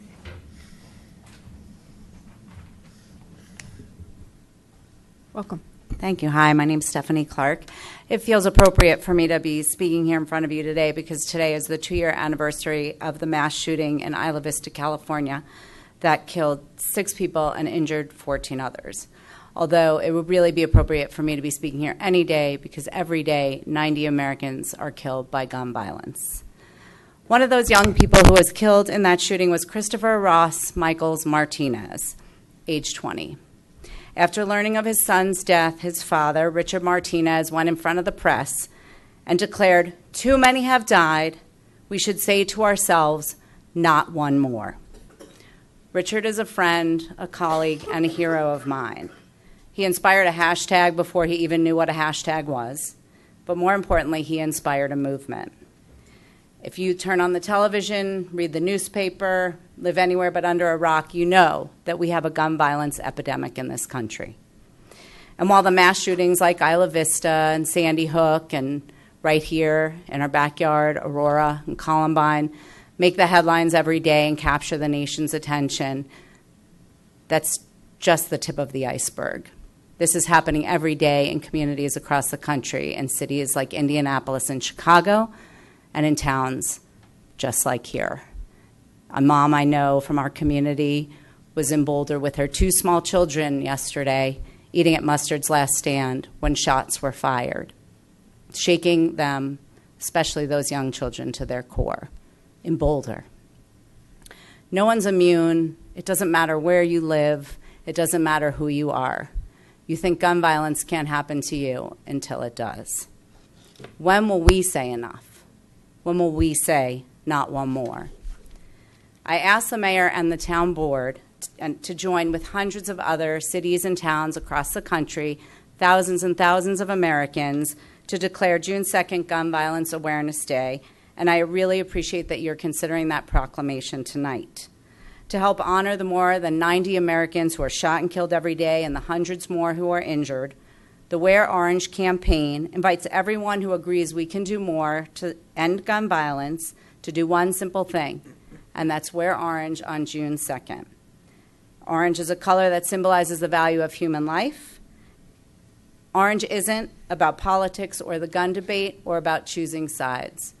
It's about ending gun violence and saving lives. It's a campaign dedicated to honoring the lives of those who've been affected by gun violence and elevating gun violence prevention efforts nationwide. The campaign was inspired by a group of Chicago teens who asked their classmates to commemorate the life of their murdered friend, Hadia Pendleton, by wearing orange, the colors hunters wear to protect themselves in the woods. This year already, more than 300 influencers, corporations, partner organizations, landmarks across the country like the Empire State Building will be participating in the National Gun Violence Awareness Day on June 2nd and spreading the Wear Orange message. There'll be events across the country. I hope, and I will be proud for our community here in Superior to be one of those. There's not one solution that will end all gun violence, but we know that by working together, by raising awareness, by adding more voices and more passion and more energy, that we can create a safer future for us and for our children. Thank you for considering this tonight.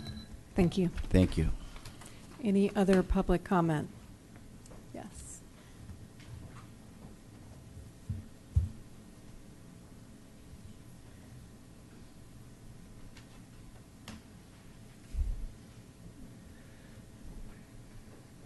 Please state your name and address. My name is Laurel Russell. I live at 212 West Maple Street. Diane so eloquently put a lot of our concerns forth, but I'd just like to reiterate a couple of things. One of them is I would really like the reasons that the town hall and the expansion shouldn't be put in the town center. Many years ago, many years ago, that project has been in works for maybe 30 years. But many years ago, when a town center idea was conceived, the town hall and the administration was included as being part of that project. Why is it better to expand a non-residential building into a primarily residential area?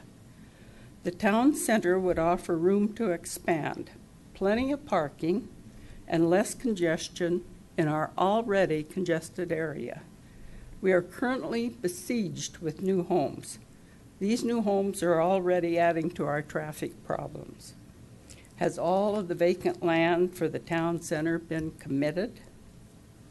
What happens in 5 years when the town administration decides that there still isn't enough room in the $2 million expansion?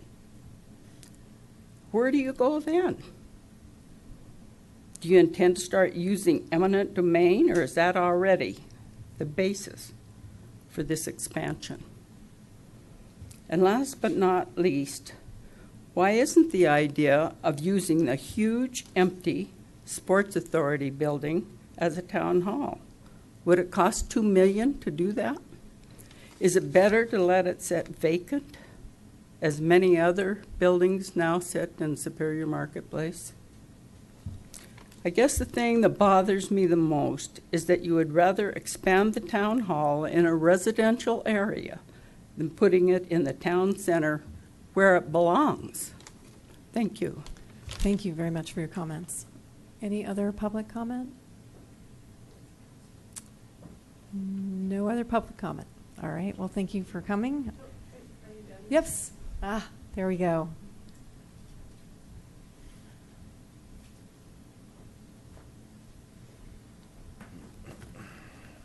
Getting old, I have to wear glasses. Daryl McCool, Coal Creek Drive, Superior.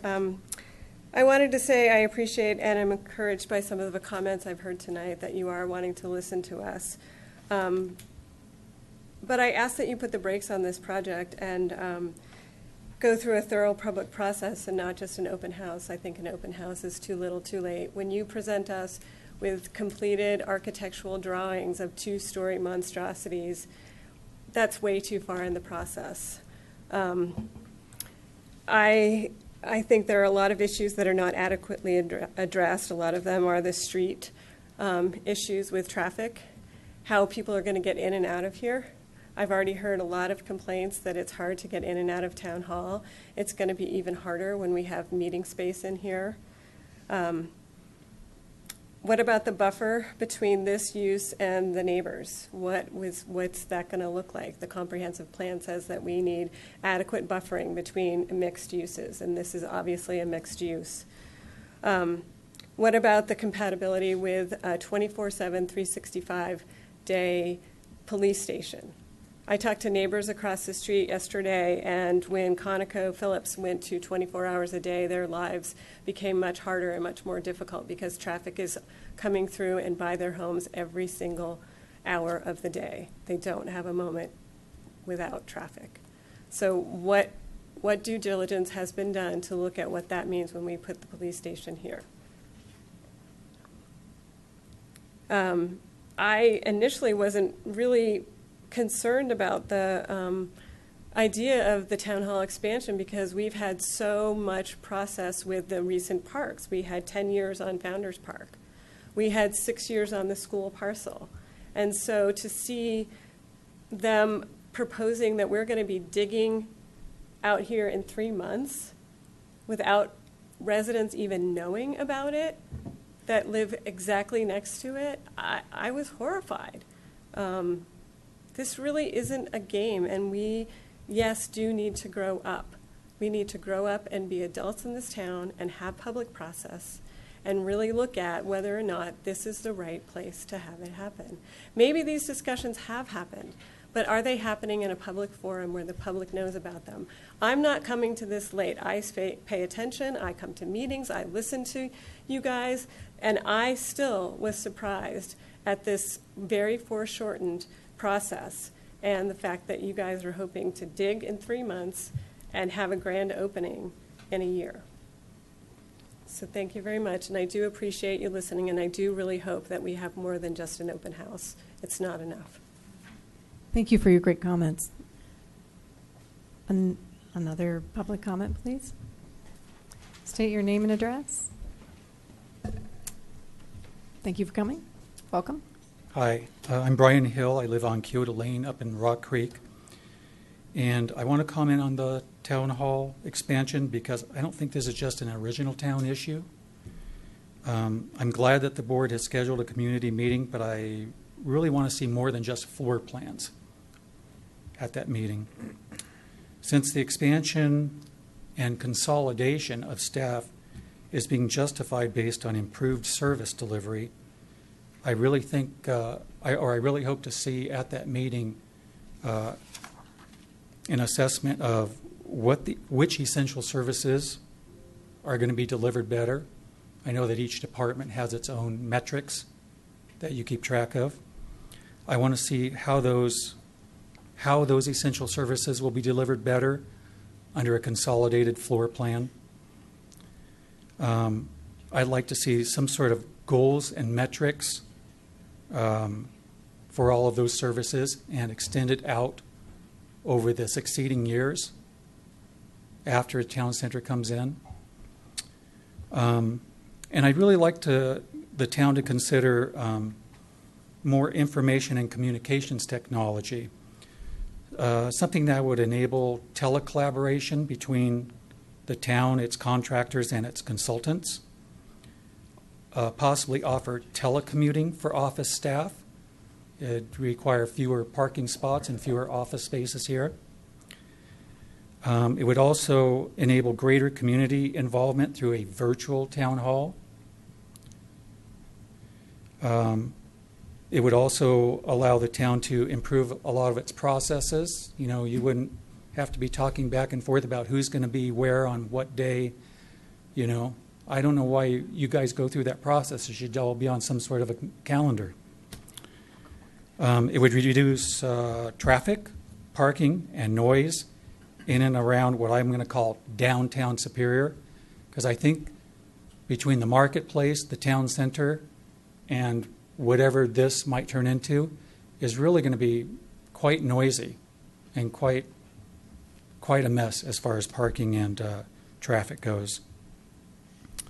And if you could come up with a virtual town management town hall system, you would go a long ways towards reducing the town's capital maintenance and operating costs. You would reduce the town's carbon footprint because you'd have less traffic, less energy being consumed. And again, you would maintain original town's quality of life. Another aspect that kind of concerned me is when I looked at those floor plans was the extensive footprint that the sheriff's substation had. It almost takes up almost half of the first floor in the first option. It's got room for the deputies and a law enforcement tech and a locker room and showers and an equipment room and an office for the town sergeant. It seems like that's a much more extensive footprint than what our sheriff's department has lived with either in the firehouse or in its current quarters. So I'm just wondering how extensive that has to be. And so when you look at that, or if you look at that, think about the facility size and the needs and the possible need for multiple locations.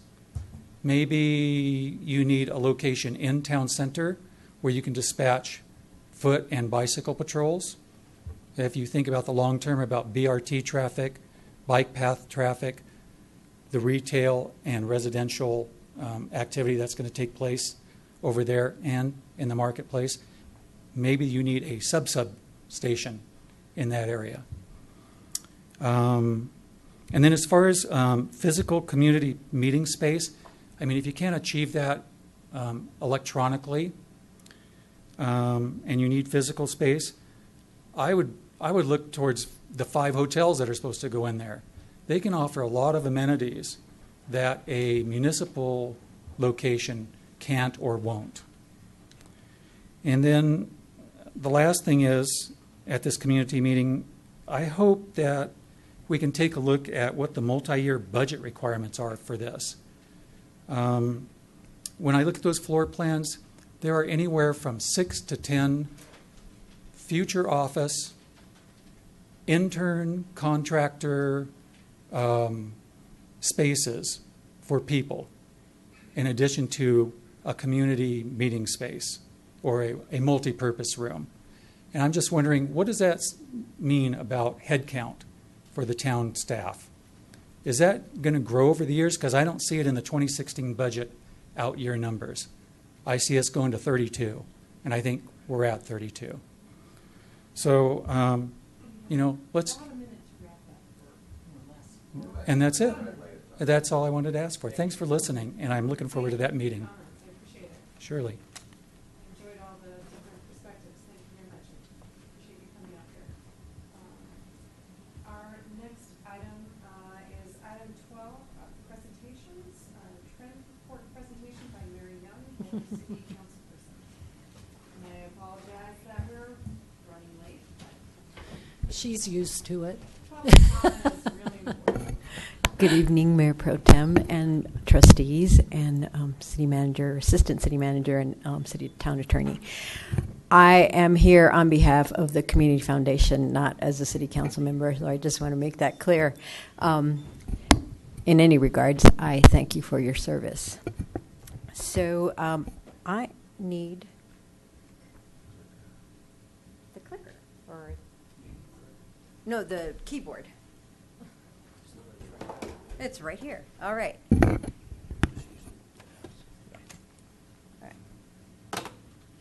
All right. So I don't know how many of y'all are familiar with the trends report that the Community Foundation puts out every other year on the odd years.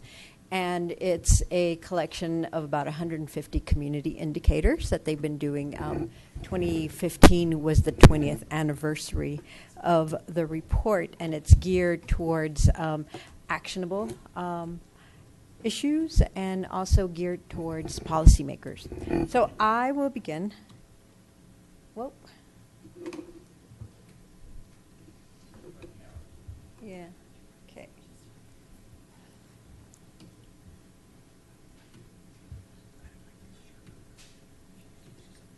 So as I mentioned, it's been around for 20 years, and this is the an anniversary issue. So we're going to start out with some demographics here. The aging population, as you can see, the only exciting line here is the red one, which is called the silver tsunami, which is not a real popular name anymore because it's actually not a tsunami. It's actually it's going to be the new normal. As you look at things in the future, it's just going to be a higher population of older adults. So what does that mean? It has implications on our tax revenue, because if you ever go to an older person's house, as opposed to taking them presents, they're giving you stuff to take away. And the houses need to be designed in a way that can accommodate someone who can no longer go up the stairs. So it does have quite a few implications as to what an aging population will do for the future. Right now we are 1 in 10 over 65. By 2030, we're going to be 1 in 5. And this is the growing trends for the different municipalities within Boulder County. As you can see that there's been quite a bit of growth, as some of the speakers spoke tonight. In Superior, you've grown 38% since 2000, and this is up to 2013. Longmont grew 25%, and that's just the Boulder County part. Erie, the Boulder County part, grew 100%, but if you include the Well County part, it grew 200%. So there's a lot of growth going on, especially out in the eastern municipalities.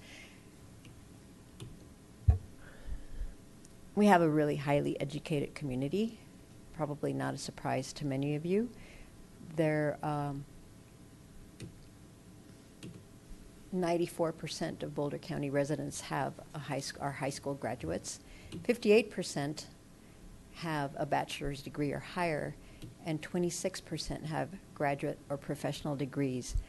That's really high for when you compare it to Colorado as a whole and the U.S. as a whole. It's amazingly high. But yet we struggle with inequality. 26% of families earn incomes of, while 26% of families earn incomes of $150,000 or higher, the poverty rate for families and children is growing faster than the national rate. And we'll look at some numbers a little later. 39% of local Latino children are living in poverty. This is the Boulder County age distribution. And if you look at those under 24 and you add that up, it totals to 51%. Wow. So 51% of the folks under the age of 24 are Latino. So as those folks age out, you can tell that in the future, in the very near future, there's going to be a huge cultural shift, and just simply the way that our county looks.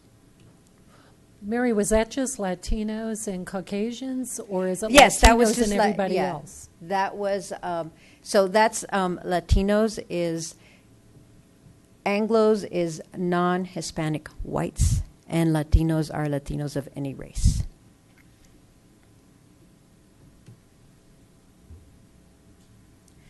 Our economy and housing. This is what's been happening since the recession ended. We've had quite a huge increase in the number of units that are being produced. And a unit is anything from a studio apartment to an 8-bedroom house. And the suspicion is that 2015 will look pretty similar to 2013 and 2014.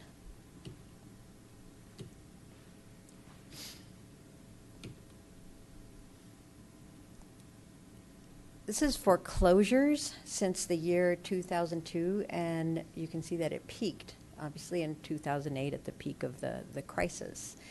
And if you look at remember your calculus, and the area under the curve is the total number of housing units. And I didn't do the calculus, I just added it up.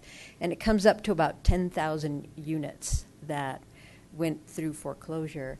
And the thing about foreclosed units, these in particular, these foreclosed units, is that many of them were bought by investors and are now rental units. And when units become rental units, renters are pretty vulnerable to rent increases. And there's lots of people that are paying over 30% of their income in rent. And it's something like 59% of folks in Longmont are paying over 30% of their income in rent. So there's a lot of potential for abuse with so many units on the rental market.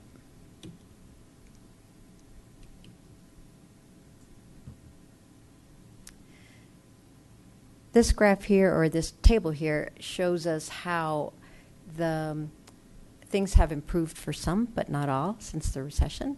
The whole idea that a rising tide floats all boats is not quite true in this case.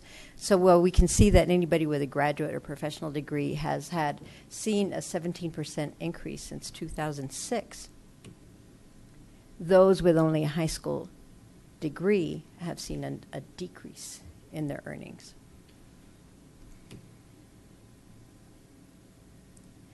And this is a reference I made earlier to the poverty of Latino children. We have families with children. The poverty rate has been increasing.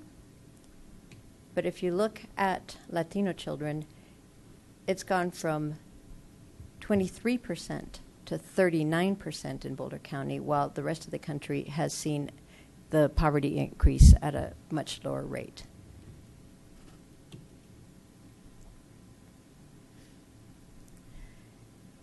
This is the family income distribution in 2013. And what's interesting about this table here is that it does a lot to explain why we're seeing this housing crunch and the increase in housing prices. So we have, in Boulder County, 26% of families are making over $150,000 a year, while in the rest of the country, it's 12%.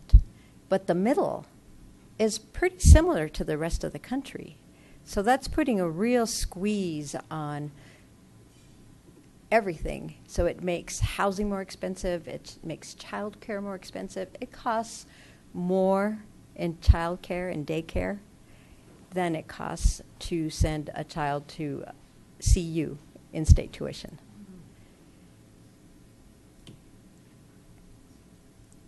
And I'm sure you all know that housing prices are increasing rapidly, and Boulder was the first one to cross the $500,000 mark in 2005, and the latest 2016, the first quarter in 2016, puts Boulder at a median home sales price of $842,000. That's the little number above. Louisville joined Boulder in 2012.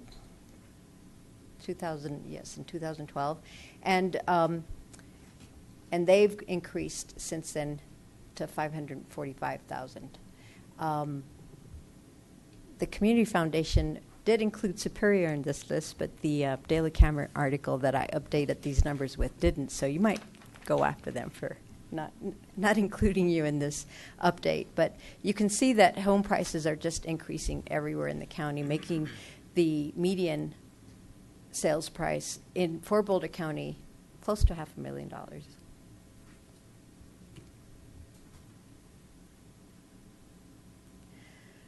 So you can see that there's 3 communities in Boulder County that are in double-digit poverty. And a lot of that poverty, as you can see, is concentrated in Longmont. But you all here seem to be doing pretty well.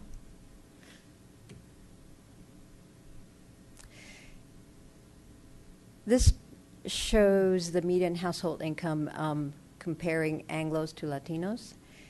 And even though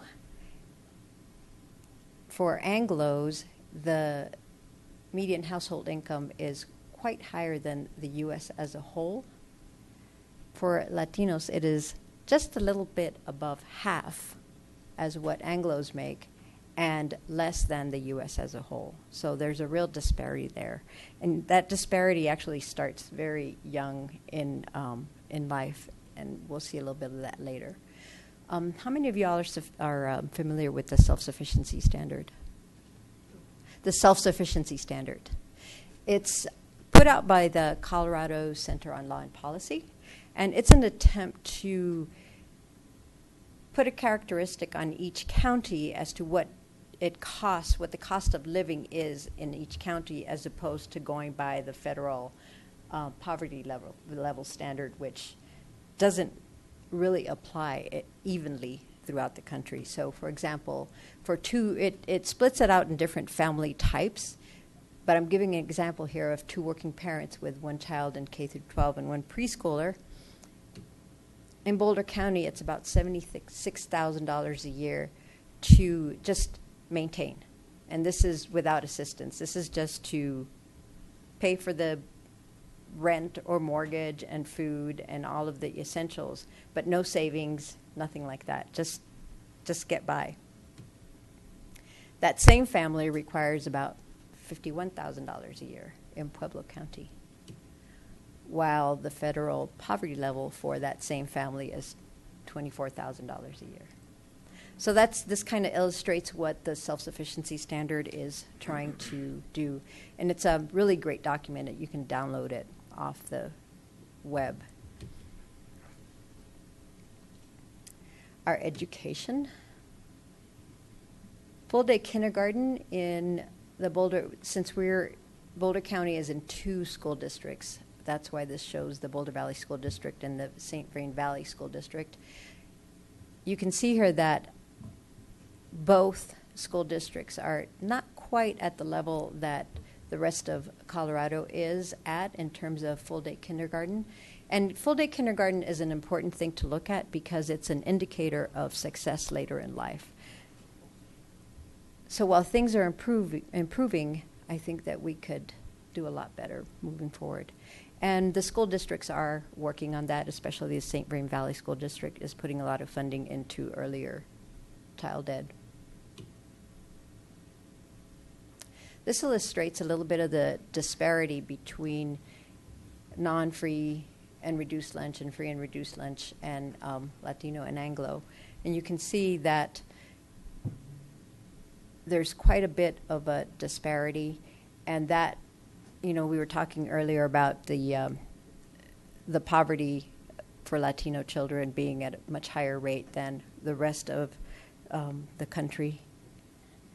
So this partially illustrates that. Our health and human services.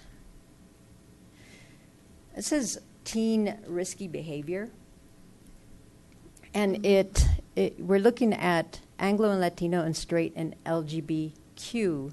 And you can see that if you are Latino or LGBTQ LGBTQ, you run a much higher, you're more likely to have tried marijuana before the age of 13.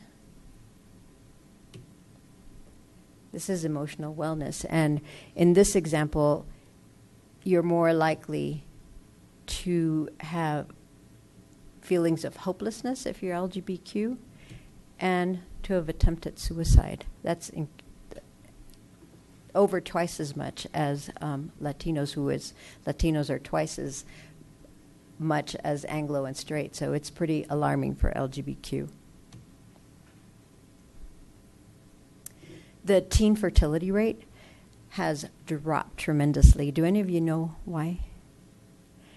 The LARC program is long-acting reverse contraception, and that was a program that was funded privately, and the idea was that if it was privately funded, that there would be proof that it worked and that teen fertility rates would go down, and then hopefully the state legislature would fund it. Sadly, they didn't, but the program did receive enough money to continue for another couple years. But it's been an incredible success story. Just from 27% to 8% is pretty great. Here are the numbers, the actual numbers in teen births, and they're really pretty good, because when you consider thinking back on the earlier graph that showed 51% of kids under 24 are Latinos, there's a lot more teens that are Latinos, and still it's a small number compared to what it could have been. Suicide in Boulder County. We're the 7th leading cause of death. It's the 7th leading cause of death in Boulder County. You're more likely to die of suicide than you are of pneumonia. And it's 16.6 per 100,000 residents. Nationwide, it's 13 per 100,000 residents. And it's mostly, Colorado has the highest, 7th highest rate in the U.S., and most of the other states with the high suicide rate are also in the West. And nobody really knows why. There's some theories about because of the availability of guns, the whole idea of people are independent and they pull themselves up by their bootstraps, but nobody really knows why. So those are some theories. Our civic engagement. So we're really generous with our time. 45% of Boulder County residents volunteer. But we aren't necessarily generous with our wallets. We're 44th out of 64 Colorado counties when you look at the giving ratio. And the giving ratio is based on the adjusted gross income as a percentage of AGI.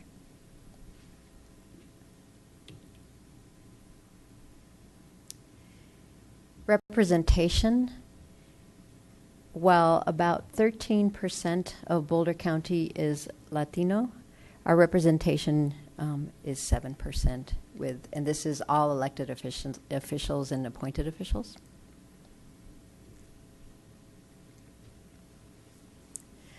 This is the only survey that is not aggregated from somewhere else. The foundation actually conducts this survey, and it finds that our county is not very open to immigrants from other countries and racial and ethnic minorities. Another thing that's interesting here is that 60% feel that we're not welcoming to, or I guess 40% would feel that we're not welcoming to senior citizens. And that population is really growing, so we could probably do a little bit of empathy building in that area. Our environment. So the big joke here is to say that that's not fulsome, but that's kind of a cruel joke anymore. 65% of us drive alone to work. That's an improvement since 2000. It was 78 in 2000, 78%. The interesting part here is that 11% work at home, while nationwide it's 4%. So that's really statistically significant, and that's a testament to how connected people are in Boulder County. Our arts and culture. The county is one of the top 8 arts clusters in the United States, behind New York and Santa Fe and LA, believe it or not. And that's all I have. And I'll entertain any questions, and I hope I can answer them. Is there any way we can get a copy of that, or is that available somewhere for us? The book. The book. The book. Well, we that have the was book. passed out has all of this information and more. Excellent. You answered my question. Thank you. That's very informative. It is. Thank you so much. You're welcome. And yes, that, like I said, it has 150 indicators, over 150 indicators that have been getting tracked for 20 years, so we can really see how we've gotten better or not. Thank you for the book. You're welcome. Thank you all for having me. That's Any great. other questions? Yeah. So cool. Thank you. Thank you so much. Thank you so much, I Mary. just have one question. sorry. This was from mostly 2015 data? This was 2013 data. 2013, Yes, okay. it's put together, it was released in 2015. Okay. There'll be a new one coming out in 2017. Okay. Thank you so much. You're Appreciate welcome. it. Thank you. Great Thank you for having presentation. me. Thank you. Good night. All right, so we're on item 13, the consent agenda. We've pulled C and D. Let's start with 13C, proclamation for gum. What? We have to approve the consent agenda. I thought we did. No, we just approved the You have to agenda. vote for it. Sorry. Okay. On the consent agenda is 13A, approval of the minutes of the Board of Trustees meetings of May 9th, 2016. 13B is acceptance of the meeting notes of the Open Space Advisory Committee, the Recycling and Conservation Advisory Committee, and the Planning Commission minutes. Can I entertain a motion? Motion to approve the consent agenda. Okay, a second. All in I'm favor? sorry, who seconded? Thank you. Trustee Pennington. And we are not voting on any money? No, so just all in favor? What? Oh, because you pulled D. Right, we pulled. Yep, sorry, go So ahead. all in favor? Yep. Yep. And that is unanimous. Sandy? Yes, yes, Okay. yes. I up and down. Okay, already. you were quick. All right, okay. Now moving on to item 13C, proclamation for Gun Violence Awareness Day. And Chris, you pulled that. Yep, I just pulled this. I really believe if we're going to do proclamations, I think should be read. I think that's appropriate, and especially this one, this Stephanie Clark. It's too bad she didn't stick around, but she's very passionate about this, and I appreciate the comments and input that Trustee Dozell has done in this. But I think that we should read this aloud. Oh, we were absolutely going to read it, definitely, definitely. Any other? Yeah, I totally appreciate all the work others did on this to tweak it and hone it, and that Stephanie did as well. Do you want to read it? You got it in No, front of you? Or somebody else did? Well, and I also want to read comments that Mayor Clint Folsom would like to be read into the record. Gun violence is a national epidemic that cannot be ignored or forgotten. While it is difficult for any one small town, such as Superior, to make a difference on a national level, we can come together with other municipalities by passing a proclamation indicating our commitment to raise awareness. I especially appreciate and support the efforts of individuals such as Stephanie Clark, a resident of our community, who is committed to raising awareness and pushing for common sense changes that will work to address gun violence. As such, I am in full support of the Gun Violence Awareness Proclamation, and that is by Clint Folsom, our mayor, who was not able to attend today.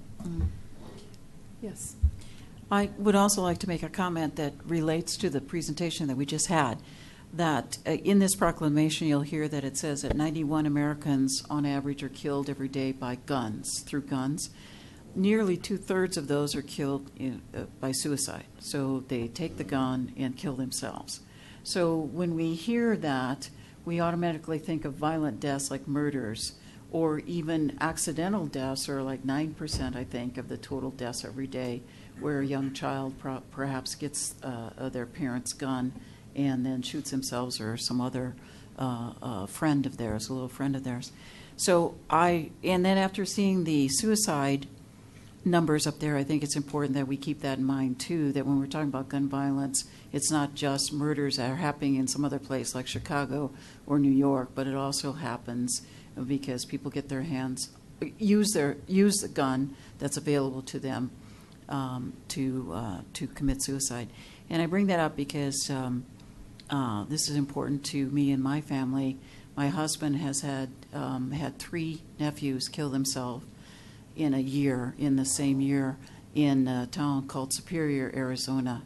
2 of them were brothers. So it's a very tragic thing that happens. My sister-in-law had 5 sons, and 2 of them killed themselves within a year. And then one of their cousins also committed suicide. And they're all Hispanic or Latino.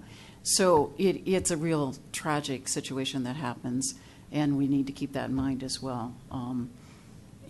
So this proclamation is important to me, but I think that I did some edits to it because I think as a board, we also need to try and represent the entire community, or as much of the community as we can, and try to make it a proclamation that fits for our town and something that we can do and be aware of, rather than specifically pressing a particular agenda or a specific campaign.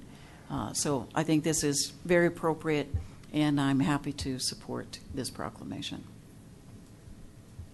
Any other comments?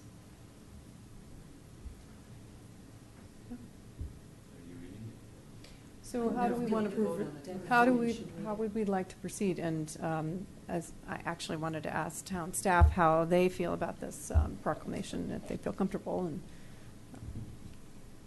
and then a town attorney, how do we go forward here? Do we vote? There's no vote taken on a proclamation.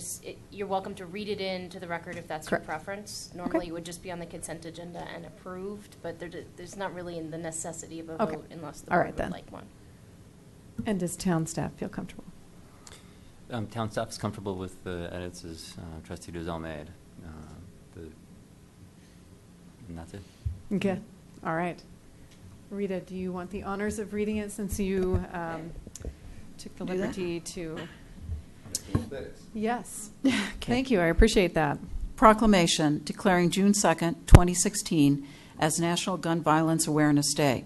This proclamation declares June 2nd, 2016 as National Gun Violence Awareness Day in the town of Superior to honor and remember all victims and survivors of gun violence and to do more to reduce gun violence in the country. Whereas every day 91 Americans are killed by gun violence through murder, suicide, and accidental shootings, and countless others are injured. And whereas protecting public safety in the community is our highest responsibility. And whereas local officials and law enforcement officers know their communities best and are best positioned to understand how to keep their citizens safe. And whereas all Americans are being invited to join the campaign to help raise awareness and honor victims of gun violence by wearing orange on June 2nd. And whereas this campaign started with a group of young people in Chicago to commemorate the life of their friend who was killed and has spurred a national movement. They chose this color because hunters wear orange to announce themselves to other hunters when out in the woods, and the color orange serves to symbolize the value of human life. And whereas to raise awareness and honor all victims and survivors of gun violence, June 2nd, 2016 is being designated as the 2nd annual National Gun Violence Awareness Day. And now, therefore, be it proclaimed that Mayor Clint Folsom and the rest of the trustees of the town of Superior declare June 2nd, 2016 to be recognized as National Gun Violence Awareness Day. We encourage citizens to wear orange to raise awareness and honor victims and survivors and the lost human potential of American lives stolen by gun violence, and to support local community efforts to reduce gun violence. In witness hereof, I think it should say, whereof I have hereunto set my hand this 23rd day of May. Whereof hereunto. Okay. Thank you. Thank you. All right. So, thank you very much. Anyone want to say Could anything? we maybe, just to finish this out, could we on June 1 and May 31st, et cetera, have notices on our board, wear orange on June 2nd to That'd be great. protest gun violence, or however you want to word it? I'll try to wear orange if I'm reminded. Yes. That's Thursday, isn't it? Isn't it June 2nd a Thursday? Yeah. Next Thursday? Oh, well, we could, June 1st wear the orange that night. Just, Oh, true. Yeah. That's a good idea. All right, so moving on to item 13D, adoption of a resolution approving an agreement with the Regional Transportation District for Superior Call and Ride Congestion Mitigation Air Quality Funding. This agreement provides for assignment of federal grant funds and town funds to RTD for the reinstitution of the Superior Call and Ride service for a 3-year period. And that has been pulled by Trustee Hansen. Yep. Yeah, I guess I wanted some comparison on how the call and ride worked before, because when I saw the price tag, I was actually shocked. Did we pay into it like this before? Did we pay this kind of money? No. We paid tax. So that was my recollection. So I thought that we should discuss this. I don't anticipate us voting it down, but I still think that we should discuss this, and then what happens at the end of the 3-year period if RTD decides not to do it and we buy those 2 vehicles for $1, and is the plan then to hire somebody to do that within town, or I don't know. I think we need some discussion on this. I can answer that. Alex Arenello, Public Works Director. The staff and the mayor have been working with RTD to reinstitute the call and ride service. Obviously, we wanted to bring it back without any cost to the town, but they did suggest that we apply for a grant, the CMAQ grant through DRCOG, which we did at the end of 2014, and that went through the process and was approved.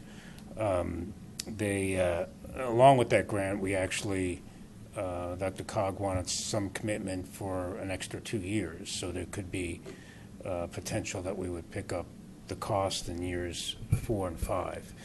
We've talked with RTD about having them continue it, and I think they're willing to continue the service if it meets their service criteria.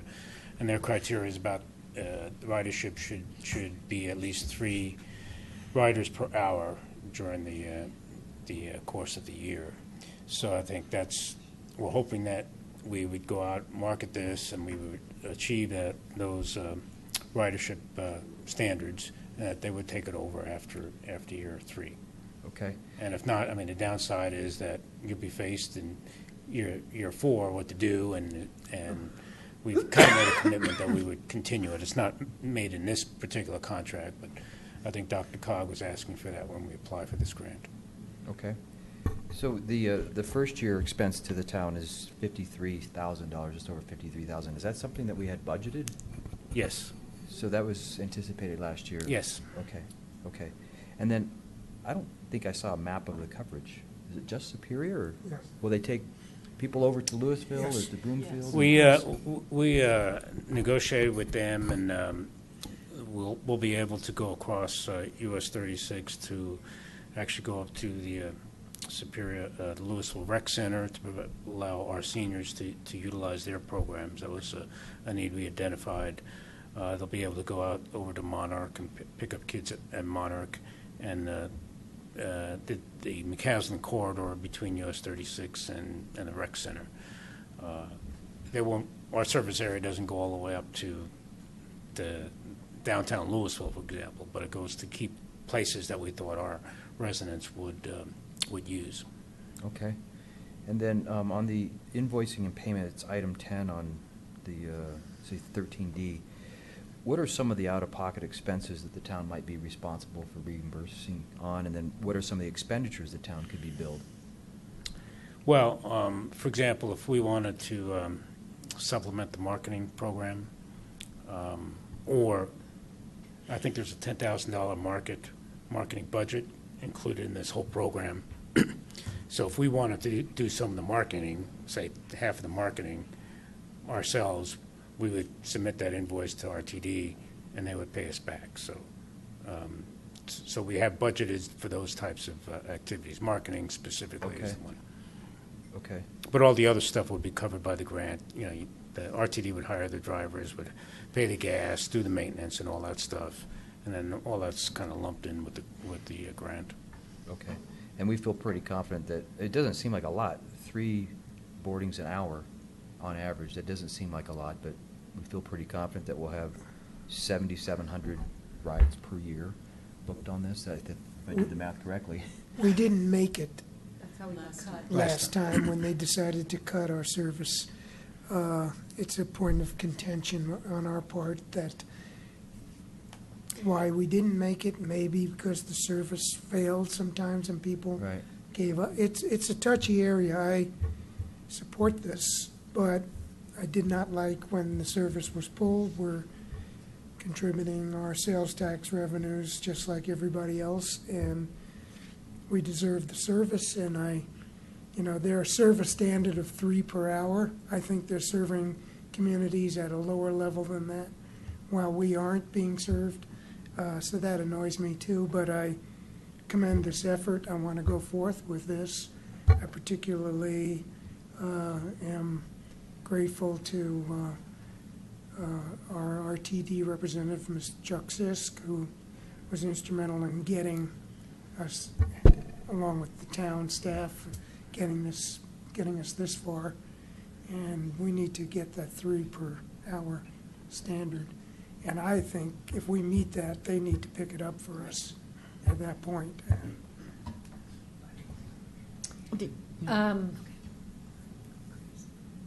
Putting my marketing hat on, it's imperative that we immediately, if we haven't already, put into place a really aggressive marketing plan for this. This is going to start August 1, right? And we need to educate this community that they must use this. They must take advantage of it. And there are lots of ways to go about that. And we must tell them how, if they have a problem, how to register that problem so that it can be remediated pronto.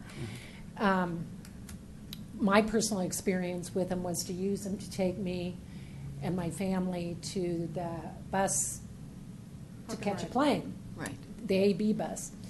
And when they show up 10, 15 minutes late and you're missing your bus, you've got to haul into your car and you got to get here and you got to take it, and you'll never trust them again. So it's the onus is on us to make this successful. It's not on RTD. It's not on anybody but us. So I agree with Joe as to why it failed. So we as a community need to make sure we take the steps so that it doesn't fail the next time, so it does qualify for the grants the next, the Dr. Cog funding or RTD funding or whatever that. RTD service. Yeah, right. after 3 years. And there's no reason on this good earth why we can't do 3 an hour, except that we didn't promote it well enough. So I would like, as soon as possible, for the staff to send to the trustees a report on how we intend to do that, how we intend to make it successful, and have that reporting structure in place, et cetera. I find it a little bit odd that we have to buy 2 buses just in case one, or there's 2 buses assigned. One assumes you only need 1 bus and that there is a repository of a few additional buses for the whole system that you can pull from if this transmission goes out on this one. So I find this odd, and I find it odd they're going to sell them to us for $1 when in fact they have substantial value out there.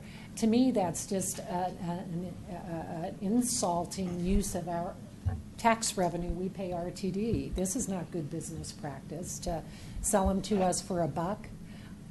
So it makes Well, in fact, me wonder what the heck. RTD didn't put any money into it, so I mean, Right. we're putting local match and we got the federal funds, so. It's all federal Okay, funding well, except for our local match, yeah. Yeah, but you still get my point. But they sell it to us for $1 if they decide not to continue after 3 years. Yeah. If they continue after 3 years, if the ridership is up to 5 They'll- per hour, they'll continue keep using the it. buses. Mhm. Where are the buses going to be parked when they're not being used, like at night? or on The weekends? service will probably be run by Via Mobility, so they'll probably be stationed out at their 61st facility out there in Boulder. So there's no way to have them here in the Why town? wouldn't we have them here?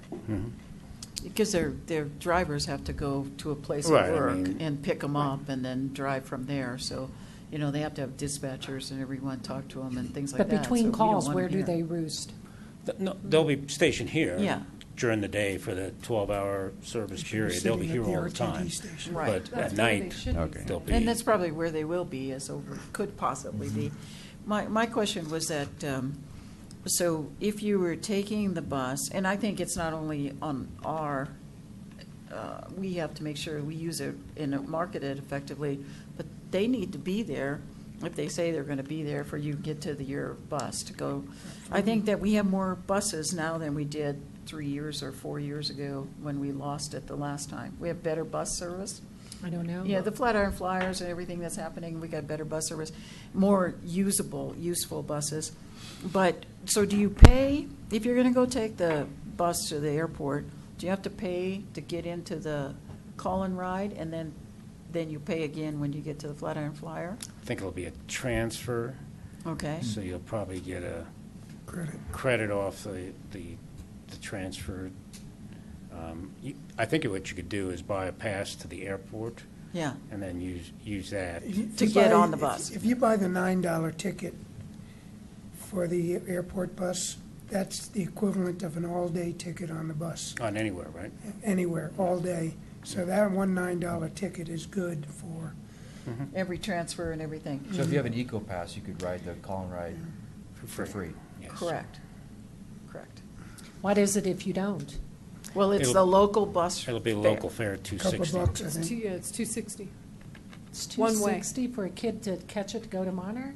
Yeah, or to go to the But library there's in a Louisville. discount for Students. students. It's like 180 or 160 or.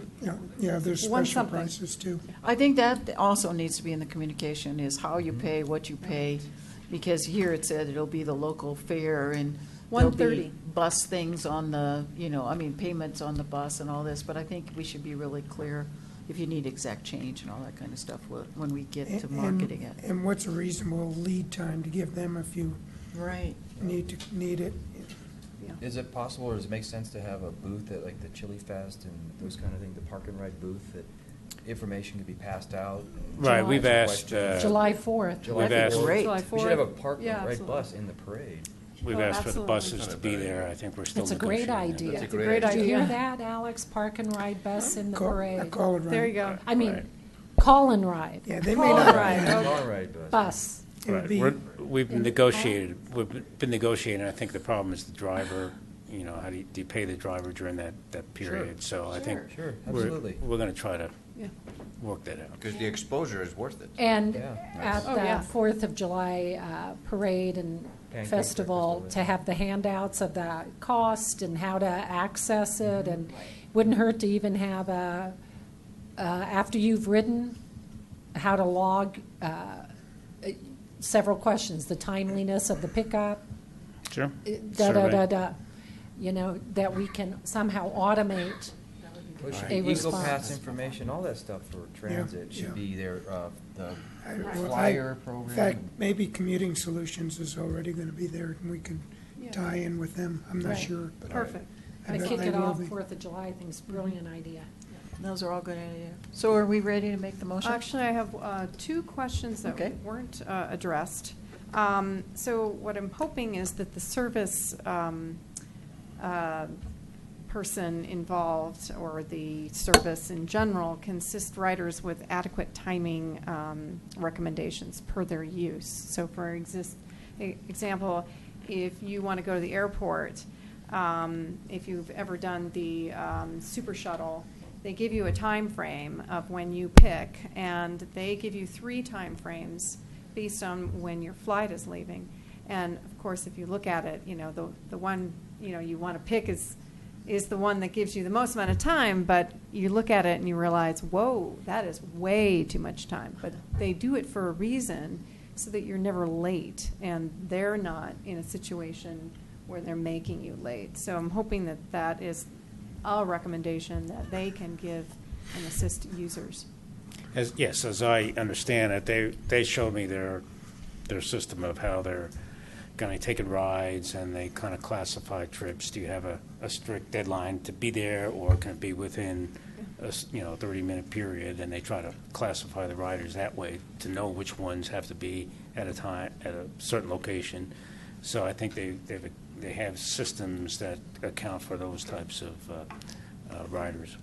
And then one other question. If we, at the end of 3 years, decide we're not happy with RTD's service, what recourse do we have? Go to their board, I guess. Get two $1 buses and go run with it. Repurpose it in a way that works like a town shuttle. Yes. Well, This that's is an within the idea. 3-year We could buy 'em period? and it's- At the end of 3 years. I mean, just in general, do we have any recourse of Well, we service? shouldn't wait for 3 years, I would say. No, we It's shouldn't, just- but if we're unhappy with how the service had gone in the 3 years. We can shut it down and it's over. Well, We can don't we have to. commandeer it? Can we Yeah. take it over? Can we take it over? Can we take it over even if? We buy them for $1 and then decide what to do. Right, Yes. okay. Sure we Well, can. I'm just wondering. Where's our attorney when we Well- need her? Why did she walk out of the room?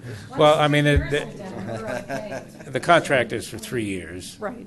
And at that point, I guess we could say, we don't like the way you're doing it, and Right. we have 2 buses, and we can run the service if that's. We talked about that as a board. The last board talked about that. Yeah. Or we'd have to Hiring. negotiate a way to end the contract. Right, yeah. It's at our discretion. I'd be looking for a driving job about that. Let's time. read Me too. Let's Okay. read the resolution. Okay. I'd love to do that. Okay, so I are got it. we I done got with it. all our Yep. questions? Yeah. Moving Yes. on, someone want to read? I'd like to make a motion to approve Town of Superior Resolution Number R-31, Series 2016, a resolution of the Board of Trustees of the Town of Superior approving an agreement with the Regional Transportation District for Superior Call-in Ride Congestion Mitigation Air Quality Funding. And do I have a motion? And Second. A second? You did, that was. Second by Trustee Hansen. And we're spending money? No. Yes. Well, we're- Yeah, we Yes, are. We're spending flowing money. through. We're, Well, we we're are. spending money. We're spending. Thank you. We had to take a roll call. Thank you. All right. Gregoris, Yes? Folsom, Dozell, Yes. Sorelli, Yes. Hanson, Yes. Pennington, Yes. Williams. Yes. Yay. Right. The new call and ride. August 1st. Okay. 14. Moving on to item 14, adoption of resolutions appointing members to the Historical Commission, the Open Space Advisory Committee, and the Recycling and Conservation Advisory Committee. This is consideration of appointments to these advisory committees that we had interviews earlier during our work session. So, how do we want to do this? We ready to make I motions? say we Are just we- do the resolutions do it? now. Yeah. Or a Okay. resolution? Just do the You resolution. want do to do 'em. the first one? Let me find it. All right. Okay, that would be Historical. Historical Commission. The first one is the Yeah. Historical Commission? All right. The resolution. Oh, And do we vote on each resolution, or can we Yeah. vote on it at the end, all of them? Each one. Okay, thank you. I move that we approve Town of Superior Resolution Number R-32, 32. Series 2016, resolution of the Board of Trustees of the Town of Superior appointing a member to the Superior Historical Commission. That would be Lindsay Flewelling. Expiration of her term would be June 2019. Okay, we have a motion and a second. Trustee Gregoris, all those in favor? Unanimous? Shall I do OSAC? Deborah? You've got two. Town of Superior Jump in. Resolution number R 33. 33, Series 2016, a resolution of the Board of Trustees of Town Superior appointing members to the Open Space Advisory Committee. Karen Taylor, June 2018 expiration. Jenny Ballou, June 2017 expiration. And we have a motion. Do we have a second? That is Sorelli, Trustee Sorelli. All in favor? That's unanimous. Next. Who wants to read next? Oh, RCAC. Then RCAC. I'll do that. Then I'll do that if I have the right one. Okay. I move that we approve Town of Superior Resolution number R-34. Resolution of the Board of Trustees of the Town of Superior appointing a member to the Recycling and Conservation Advisory Committee, Colleen Kalin. Term expires June 2017. So we have a motion. Do we have a second? Trustee Hanson? A roar of thunder. Is our second? All in favor? It's unanimous. And moving on to the next one. That's it. That's it? That's So it. we have two for the price of one. from Wow, okay, Good. that's perfect.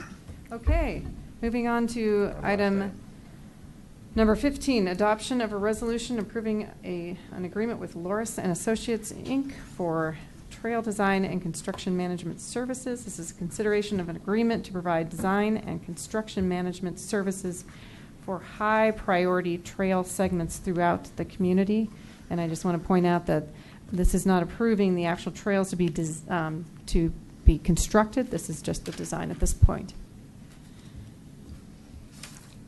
And Thank you, Mayor Pro Tem. Thank you. Mayor Pro Tem Williams. Quick introduction. So per board direction over recent months, staff has developed a request for proposals to design 7 of the multi-use trails that were potentially to be installed, as Mayor Pro Tem noted, at locations throughout town. Both OSAC and ProStac, the Open Space Advisory Committee, and the Parks Rec and Open Space and Trails Advisory Committee have worked together jointly over recent months to develop joint recommendations to complete these trails as part of their 5-year trails plan prioritization exercise, which they've done for several years now, probably stretching back 8 or 9 years.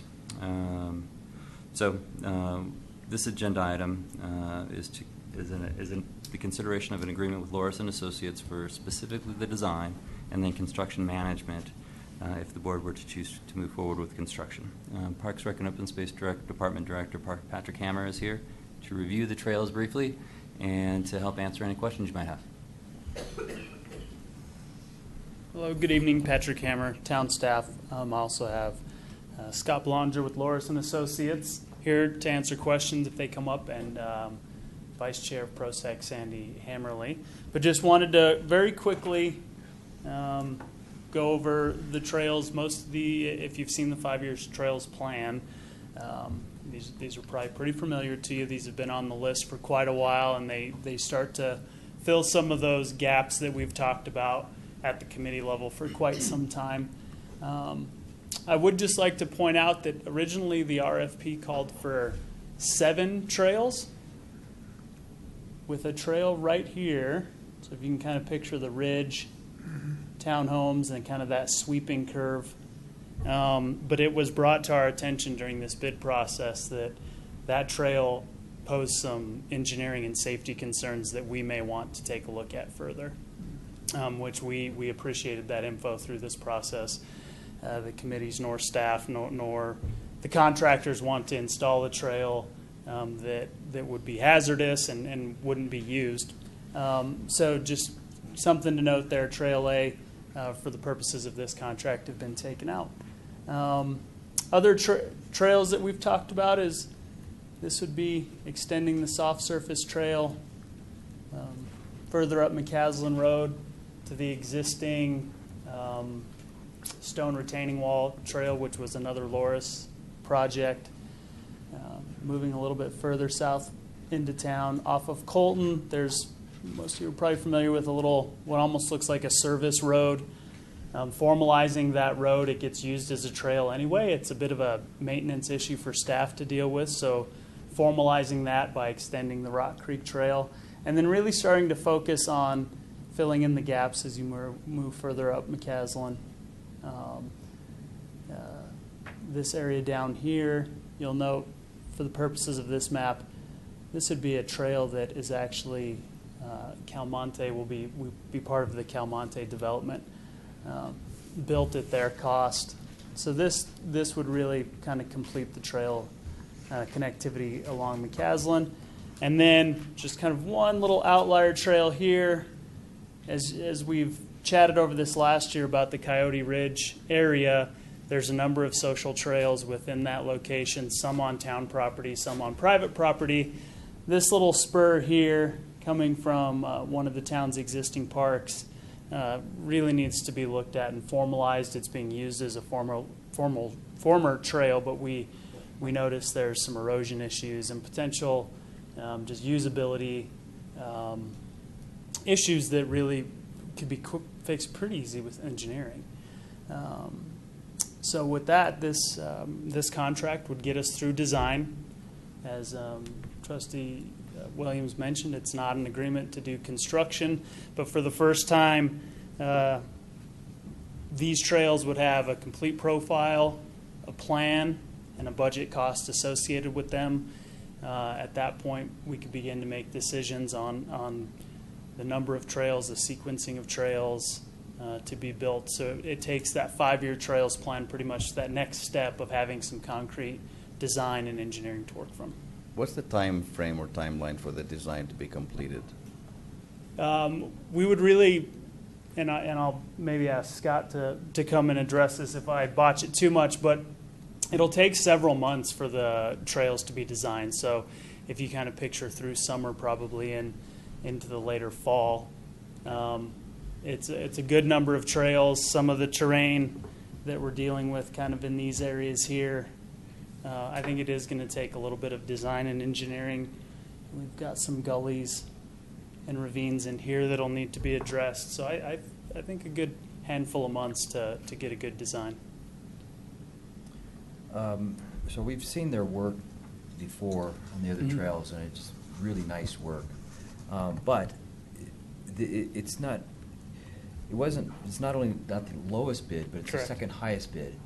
And I'm wondering what the rationale is.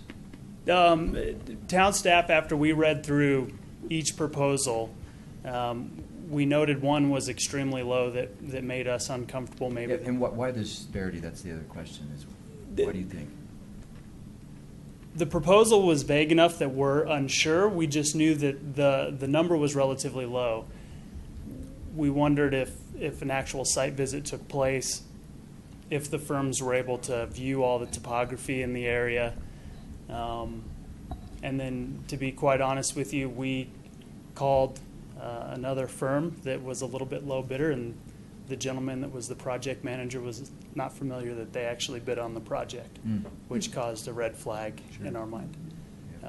Knowing that these are sensitive trails that have put in a lot of work, we wanted to make sure that we got it right, and we're a little shocked to hear that a project manager was unfamiliar that they had actually bid on the project. I mean, that bid is an outlier. That number is not even close to the other Correct. three. Yeah. So It was very tight minus the one outlier. Everything else is very close, and I think it's with the experience that we've had in the past and just the beautiful work that was done. It's worth, but it's nice to understand why it's different. So. And we do believe, Loris and Associates has moved their offices into Superior, and should this get to the construction phase, that construction management, having a firm that's close that can check on construction in short notice, we do think that there will be some benefit in the long run, and potential cost savings just with having a firm that's in proximity in town. It does eliminate some of that back and forth of having a out-of-town construction management firm where you have to schedule somebody to come up. Good. Sandy, did you have a comment? No, my compliments to, I didn't, but now I'll make one. My compliments to POSTAC and OSAC for working jointly to agree on a list of amenities they wanted to proceed on. And I think that is the key to making this happen in a timely fashion. I had a question. I think you clarified, but then I was unsure what we were doing with Coyote Ridge, and that was after reading the recommendations from OSAC and PROSTAC. So I think you're saying there's just one piece of Coyote Ridge that we're working on now. But I sense that those two advisory committees are still interested in looking at Coyote Ridge some more in the future. Is it? That's correct. Is that okay. This happened to be the area where there's consensus amongst the two groups. It's still a very active conversation in terms of use. And it's going to be active in the town. And it'll be active with, okay, leash laws. And so I think this is the one area of consensus. Good. Any other comments? I think we're good. Yes. To make a motion? Yes. Oh, I was going to make one comment. Okay. So when did you expect these trails would begin and be completed? Not the design, but the actual construction. What is your time frame on that? What are you looking at? I might have to bring Scott up. We haven't thought too much past just That's design good. at this point. So So you're not thinking this year? my guess would be probably not. Let's wait for the snow. Okay. Yeah, we'd run into the winter probably pretty quick here after design. And then one other thing, are we planning any kind of public outreach for these trails? Correct, yes. Both advisory committees have mentioned public outreach, some beginning as early as community events this year. And then I believe they're also talking about more on trails that impact or are adjacent to homes, some extra community outreach just to keep everybody in the loop on impacts in their backyards. Okay, thank you very much. Any other comments? Do you want to read the resolution? Sure. I motion we approve Town of Superior Resolution Number R-35, Series 2016, a resolution of the Board of Trustees of the Town of Superior approving an agreement with Loris and Associates, Inc. for trail design and construction management services. So we have a motion. Do we have a second? Second. That's Trustee Gregurus, and we're spending money. Yes. Hanson? Yes. Pennington? Yes. Williams? Yes. Sorelli? Yes. Dozell? Yes. Gregors? Yes. And that motion passes unanimously. And do we have any other comments, concerns, questions, issues? I have just one brief one. I did not know about this camera monitoring, and I apologize if it was in a weekly update or something like this, the camera monitoring on Coal Creek. Is everybody else aware of that? And apparently we've got a camera also monitoring another spot. So can we have an update on that in this weekly digest this week, and Sure. what's happening and what you, how long you're going to monitor, what the cost is, how you're going to use the data, that kind of thing? Sure. The quick follow-up item there is just that during the last retreat session, the board was interested in doing some additional analysis without necessarily taking the next step to hiring an outside consultant. So this was a technique to get at some of that information. So you have to put But it blood is on inexpensive your because their license cameras are plate. owned. You have to put blood As on long your as you don't license start plate. monitoring for speed. Okay, if there's nothing further, this meeting is adjourned.